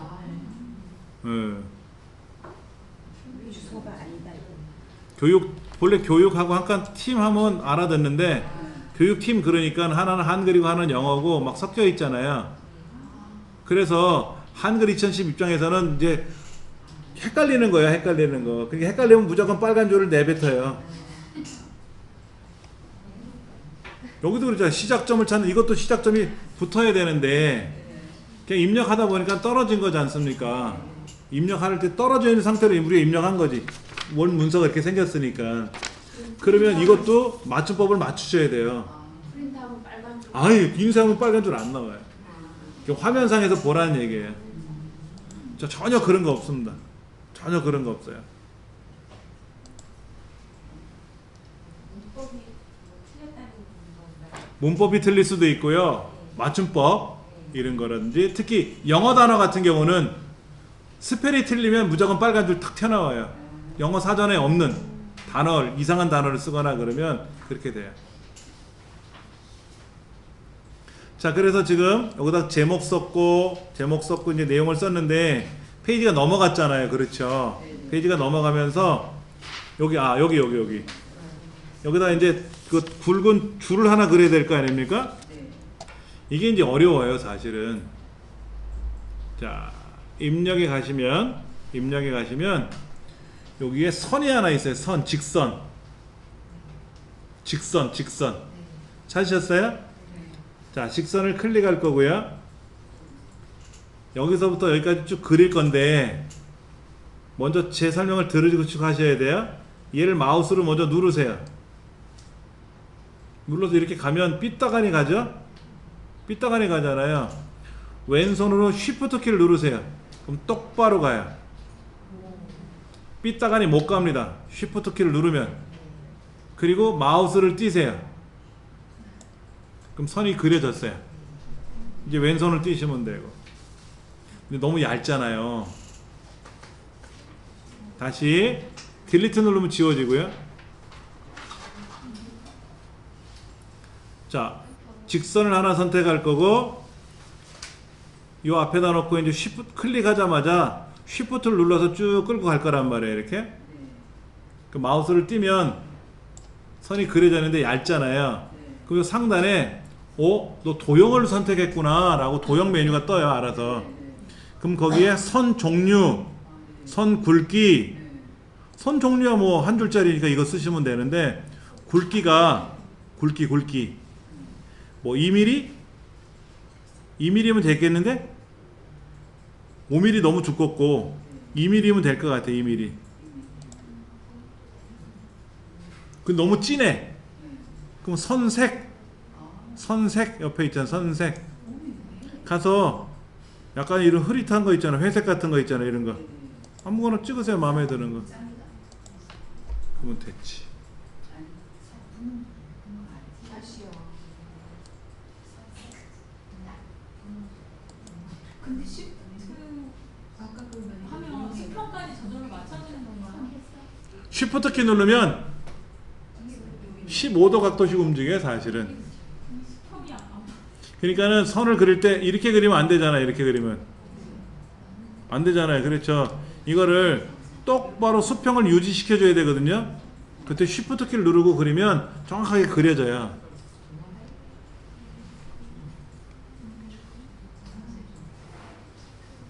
자, 그럼 이제 이런 형식이 만들어졌는데 잘 보세요. 저는 2페이지짜리 문서를 만들었잖아요. 근데 얘가 이 발신명의 밑에 주소 이거 있잖아요. 얘가 어디로 와야 되냐면 이 밑으로 내려와야 돼요. 무조건. 아까 광진소방서도 보시면 내려가 있단 말이에요. 그럼 어떻게 내리냐? 여기 끝 다음에 여기다가 비어 있지 않습니까? 여기서 엔터를 탕탕탕 치면, 근데 얘가 문제죠? 이따 끌고 내려오면 되니까 걱정하지 마시고, 엔터를 치면 얘가 이렇게 막 내려가요. 그렇죠? 엔터를 좀 내려가다가 잘못 엔터 치면 페이지가 바뀌어, 이렇게 내려오면 안 되죠. 그렇죠? 페이지가 벗어나지 않게끔만 하세요. 이렇게. 페이지가 벗어나지 않게끔만 위에서 엔터를 치면 밀려 내려가니까. 그래서 사실 이렇게 놓고 선을 그리면 되는 건데, 그렇죠? 선을 그리면 되는데, 선이 공중에 떠 있잖아요. 끌고 내려오면 돼요. 끌고 내려오면 되는데, 얘가 이렇게 소신자 이렇게 돼 있는데, 얘가 같이 다니면 편하죠. 얘는 공중에 떠 있는 애잖아. 얘가 글자처럼 취급을 해주면 돼요. 글자처럼 취급. 저 꼭대기에 보면 글자처럼 취급이라고 있거든요. 글자처럼 취급을 안 하니까 얘가 떠다니는 애인데, 얘를 글자처럼 취급을 해주면 얘도 하나의 글자라서 이렇게 붙어 다닙니다. 그래서 여기서 엔터를 이렇게 같이 다니잖아요. 이제는요. 아까는 따로따로 다니는 애인데 이제 같이 다니거든. 글자처럼 취급이라고 하는 게 있어요. 글자처럼 취급을 안 하셔도 상관없어요. 왜냐면 마우스를 끌고 움직이면 되니까, 내가 적당한 위치에다가. 근데 글자처럼 취급하면 수월하게 작업은 가능하다라는 얘기죠. 선생님, 만약에 그 선을 지우려면 어떻게 하나요? 이 선 지우시려고요? 네. 클릭하고. 네. 지우는 거는 지구상에 딱 두 개밖에 없어요. 키가. 엔터 오른쪽에 있는 딜리트, 엔터 오른쪽에 딜리트라고 있죠. 이거로 지울 거냐, 엔터 위에 있는 백스페이스, 왼쪽 방향에 있는 백스페이스라고 있잖아요. 얘로 지울 거냐. 글자를 지우거나 어떤 거를 지울 때는, 글자를 지울 때는 백스페이스나 딜리트로 지우는데, 이런 개체를 지울 때는 다 딜리트로만 지워요. 딜리트 누르면 지워져요. 그러니까 아까 이만큼 빈 줄을 제가 블럭을 딱 잡아가지고 딜리트 딱 눌렀단 말이에요. 그러니까 한꺼번에 지워지기도 하고, 여기도 이렇게 블럭을 잡아서 딜리트 누르면 확 지워지잖아요. 블록 장면은 어떻게 딜리트가 지운다는 기능이니까. 그러면 보세요. 이제 1페이지가 이렇게 생겼고요. 1페이지가 이렇게 생겼고, 2페이지가 이렇게 생겼단 말이에요. 이렇게 생겼단 말이에요. 여기 비어있죠? 비어있어도 끝 하고 돼 있잖아. 그러니까 밑에는 여기다 못 쓰면 아무런 의미가 없는 거지. 양이 많으면 뭐 3페이지, 4페이지가 되겠지만, 1페이지나 2페이지로 짤막하게 처리해라. 이것도 사실은 이런 거를 기록하는 바람에 2페이지가 됐던 거잖아요. 이것도 다 지우면 1페이지 끝날 수 있다고. 그렇게 해서 이제 이 문서가 완성이 됐으니까 최종적으로 저장 명령을 걸어야 되겠죠. 저장을 걸어서 어디에다 저장할 거냐 이거죠. 근데 기본적으로 문서라는 폴더에 저장이 돼요. 라이브러리라는 곳에 가보면 문서라고 있거든요. 문서. 여기에 저장이 되거든요. 그리고 공공기관에서 공적인 내용을 자기 개인적인 USB 메모리 꽂아서 가져오면 큰일 나요. 특히 삼성이나 이런 대기업들은요, USB 메모리를 꽂아도 작동이 안 됩니다. 다 작동 안 되게 막아 놓고 써요. 왜냐면 직장에서 사용하던 거를 외부로 가져가면 안 되잖아요. 그 카톡 같은 거 하다가 막 그거다 첨부시켜서 보내야 되잖아요. 그럴 수 못하게 다 막혀 있어요. 대기업들은.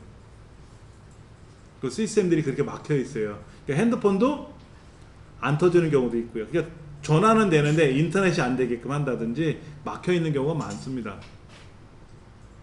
그렇다고 뭐 안 막혀 있다고 해서 내 마음대로 막 공공기관에 있는 문서를 내가 막 복사해서 내 컴퓨터 가져와서 공부하겠다고 이러면 안 되거든요. 그러니까 여기 내 컴퓨터 안에 USB 메모리가 있을 수 있는데 개인적인 거에다 사용하면 안 되고, 보편적으로 다 문서라는 폴더, 라이브러리 문서라는 폴더 여기에다가 저장을 하거든요. 이렇게. 그럼 앞에다가 얘 이름이 이렇게 돼 있었잖아요. 그러니까 저장 명령을 걸면 그 이름이 알아서 들어가요. 여기 기관 명칭이 들어간다고. 그러면 이렇게 저장하면 이런 게 한두 개가 아닐 거 아니야. 똑같은 이름이. 그럼 안 되지. 그래서 뭐 공문 괄호 열고 뭐 2018년 9월 21일 컴마 한 칸 띄우고 무슨 공문서 작성 규정 변경 요청 뭐 이런 식으로 제목도 이렇게 만들어 놔야 돼. 공문 그러면 그게 뭔 공문인지 알아야지. 파일을 저장할 때도 대략 내용이 뭔지, 한가위 행사 참여 경력 동문인지 아니면 무슨 뭐를 하라고 하는 공문인지 이 내용이 있을 거 아니에요. 이 문서상의 가장 중요한 키포인트 이런 거를 이름으로 저장해서 갖고 계셔야 돼. 공문서 1, 공문서 2 그러면 야 1이 뭐냐 모르는데요. 열어봐야 아는데요. 그럼 안 되지. 제목마도 딱 알게끔 제목을 봐야 돼.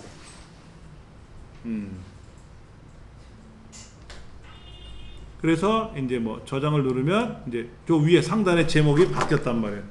공문해갖고 바뀌었단 말이에요. 이제 아까는 이름이 없었는데. 그럼 이제 또 고칠 거 아닙니까? 고치고 나서 고치다가 이제 또 중간에 또 한번 더 저장을 해야 되겠지. 그러면 아까 그 이름 그대로 저장이 되니까.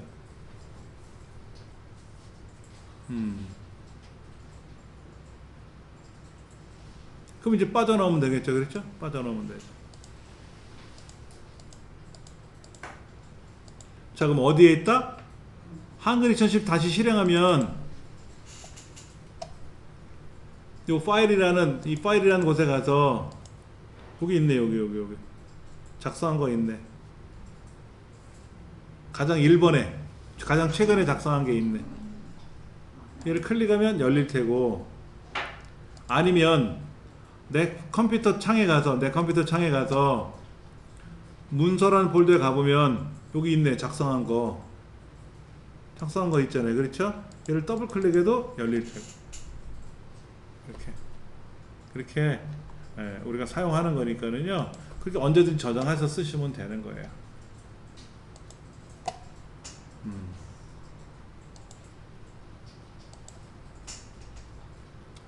자, 여기 아까 그 전자우편 주소 쓰고 나면 를 입력하고 스페이스 바를 누르거나 엔터를 누르면 자동으로 하이퍼링크 기능으로 변한다. 즉 하이퍼링크는 클릭하면 어디로 간다는 뜻이에요. 인터넷처럼. 예, 밑줄도 나타나고 막 그렇잖아요. 이때 마우스 오른쪽 버튼 눌러서, 원래 보세요, 마우스 오른쪽 버튼 누르는 거를 본래 컴퓨터 용어가 바로가기 메뉴를 부른다 그래요. 바로가기 메뉴. 그러니까 바로가기 메뉴에서 하이퍼링크 삭제하기를 클릭한다, 이런 얘기죠. 그럼 바로가기 메뉴가 헷갈려, 어르신들은 또. 그래서 바로가기 메뉴를 다른 말로는 마우스 오른쪽 버튼 누릅니다 또는 우클릭하세요 이렇게 얘기를 하면 알아들으시더라고. 우클릭하면 됩니다라고 이렇게. 예. 근데 원래 명칭은 이제 바로가기 메뉴라고 부르는 겁니다. 그리고 컴퓨터를 잘 하시려고 막 우리가 애를 쓰잖아요. 나도 어떻게 하면 잘할 수 있을까 막 이러잖아요. 잘할 수 있는 방법은요, 없어요. 자주 해봐야 돼. 틀려도 얘가 뻥 터지거나 고장나지 않잖아. 막 눌러봐야 돼. 막 누르는데 생각 없이 누르면 안 되지. 클릭했더니 뭐가 움직이네. 클릭하면 뭐가 움직이는구나. 이런 거 생각하면서 눌러보면 되고요. 또 하나, 마우스 오른쪽 버튼 누르는 걸 잘 하시면 쉽게 도사가 될 수 있어요.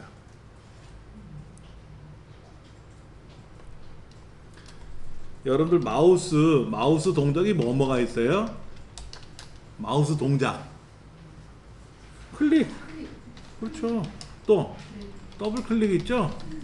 트리플 클릭도 있습니다. 트리플 클릭이라는 말은 땅땅땅 3번 누르는 것도 있어요. 그 다음에 조금 전에 했던 이제 다른 거 드래그 들어보셨죠? 누른 상태로 움직이는 거. 그 다음에 이제 그 바로가기 메뉴 부르는 거죠. 마우스 오른쪽 버튼 우클릭하는 거. 그 다음에 휠 뭔지 아시죠? 가운데 바퀴 달린 거. 휠 구르기, 휠 누르기도 있어요. 휠 누르기.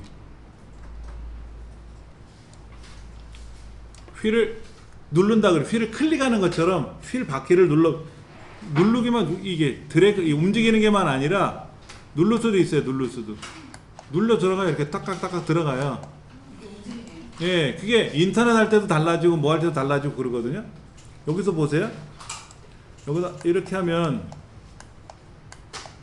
뭐 좀 안 나타난다. 인터넷 같은 경우는 그게 잘 되거든요. 지금 예를 들면 어떤 뭐 제 프로필 같은 게 있는데 이거를 이렇게 눌렀다 이렇게 변해요. 이렇게. 그럼 이렇게 가만히 지가 움직여요. 아래로 내려가라. 근데 아까 이 자리에서 요 자리에서 거리가 살짝 내려가면 천천히, 멀어지면 빠르게 올라가세요. 거리가 짧아지면 천천히 올라가고, 거리가 멀어지면 빨리 올라가고 막 이러거든요. 우린 이거를 휙휙휙휙 드래그 했잖아요. 휠을 막 굴렸잖아요. 그냥 드래그가 아니라 휠을 굴렸잖아요. 누르기라는 명령을 이용해서도 돼요. 그리고 이런 것도 있습니다. 글자가 작아 이게. 그러면 커졌죠? 커지고 작아지잖아요. 이게 키보드 왼쪽에 컨트롤 키를 누르고 휠을 굴리면 커지고 작아지고 그래요. 인터넷이. 여기도 그래요. 이렇게 커지고 작아지고 막 그래요. 특히 가장 이제 무서워하는 동작이 이거죠. 보세요. 이렇게 해놓고 가면 이제 다음 사람이 여기 선생님이니까 아시겠지. 이 자리는 이제 다른 사람은 선생님 컴퓨터요 고장났나봐요, 바이러스 걸렸나봐요, 이상해요 이런단 말이야. 또 이렇게 해놓고 가면 어떻게 돼? 선생님 컴퓨터 고장났어요. 또 그래. 보편적으로 요만한 크기니까 요게 익숙해져서 그렇잖아요. 인터넷도 그렇게 되고 다 변합니다. 한글 2010도 그래요. 얘를 이제 문서를 불러왔지 않습니까? 문서를 불러왔는데 컨트롤 키 누르고 휠을 굴리면 이렇게 작아지고 커지고 막 그래요. 그래서 어떨 때는 막 2페이지도 나오고 막 그래. 이렇게도 돼요. 이런 기능이 있거든요. 근데 몰라도 살아가는 데 지장이 없고, 알면 남들보다 조금 재밌게 쓰는 건데, 그런 조그만 것들을 많이 알면 그 사람 실력 있다 그러거든. 선생님 그걸 원 상태로 하려면 어떻게 해요? 어디에? 얘를 네, 글자 본 크기로. 보기라는 메뉴 가시면 보기. 네. 한글 2011이라는 메뉴에는 네. 글자를 막 크게 하고 작게 하면 네. 나는 봤는데 딴 사람들이 고생하잖아요. 네. 그러면 보기라는 메뉴에 가서 네. 끄트머리에 가면 확대 축소라고 있어요. 100에다 맞추면 되나요? 몇 퍼센트로 100%에 맞추면 뭐 125%, 뭐 이렇게 150% 하셔도 되고요. 편하게 보시면 돼요. 그러니까 원위치라는 말은 없어요. 원위치는 없는데 인터넷 같은 경우는 글자가 너무 크면, 너무 또 작으면, 그럼 이제 움직일 때 여기가 나오거든요. 이렇게. 그럼 이렇게 움직이다 보면 요거 누르면 원래대로 돌아가거든요. 이렇게. 요거 이렇게 눌러서. 근데 100%니까 100%. 네, 그러면 이게 원래 글자였고.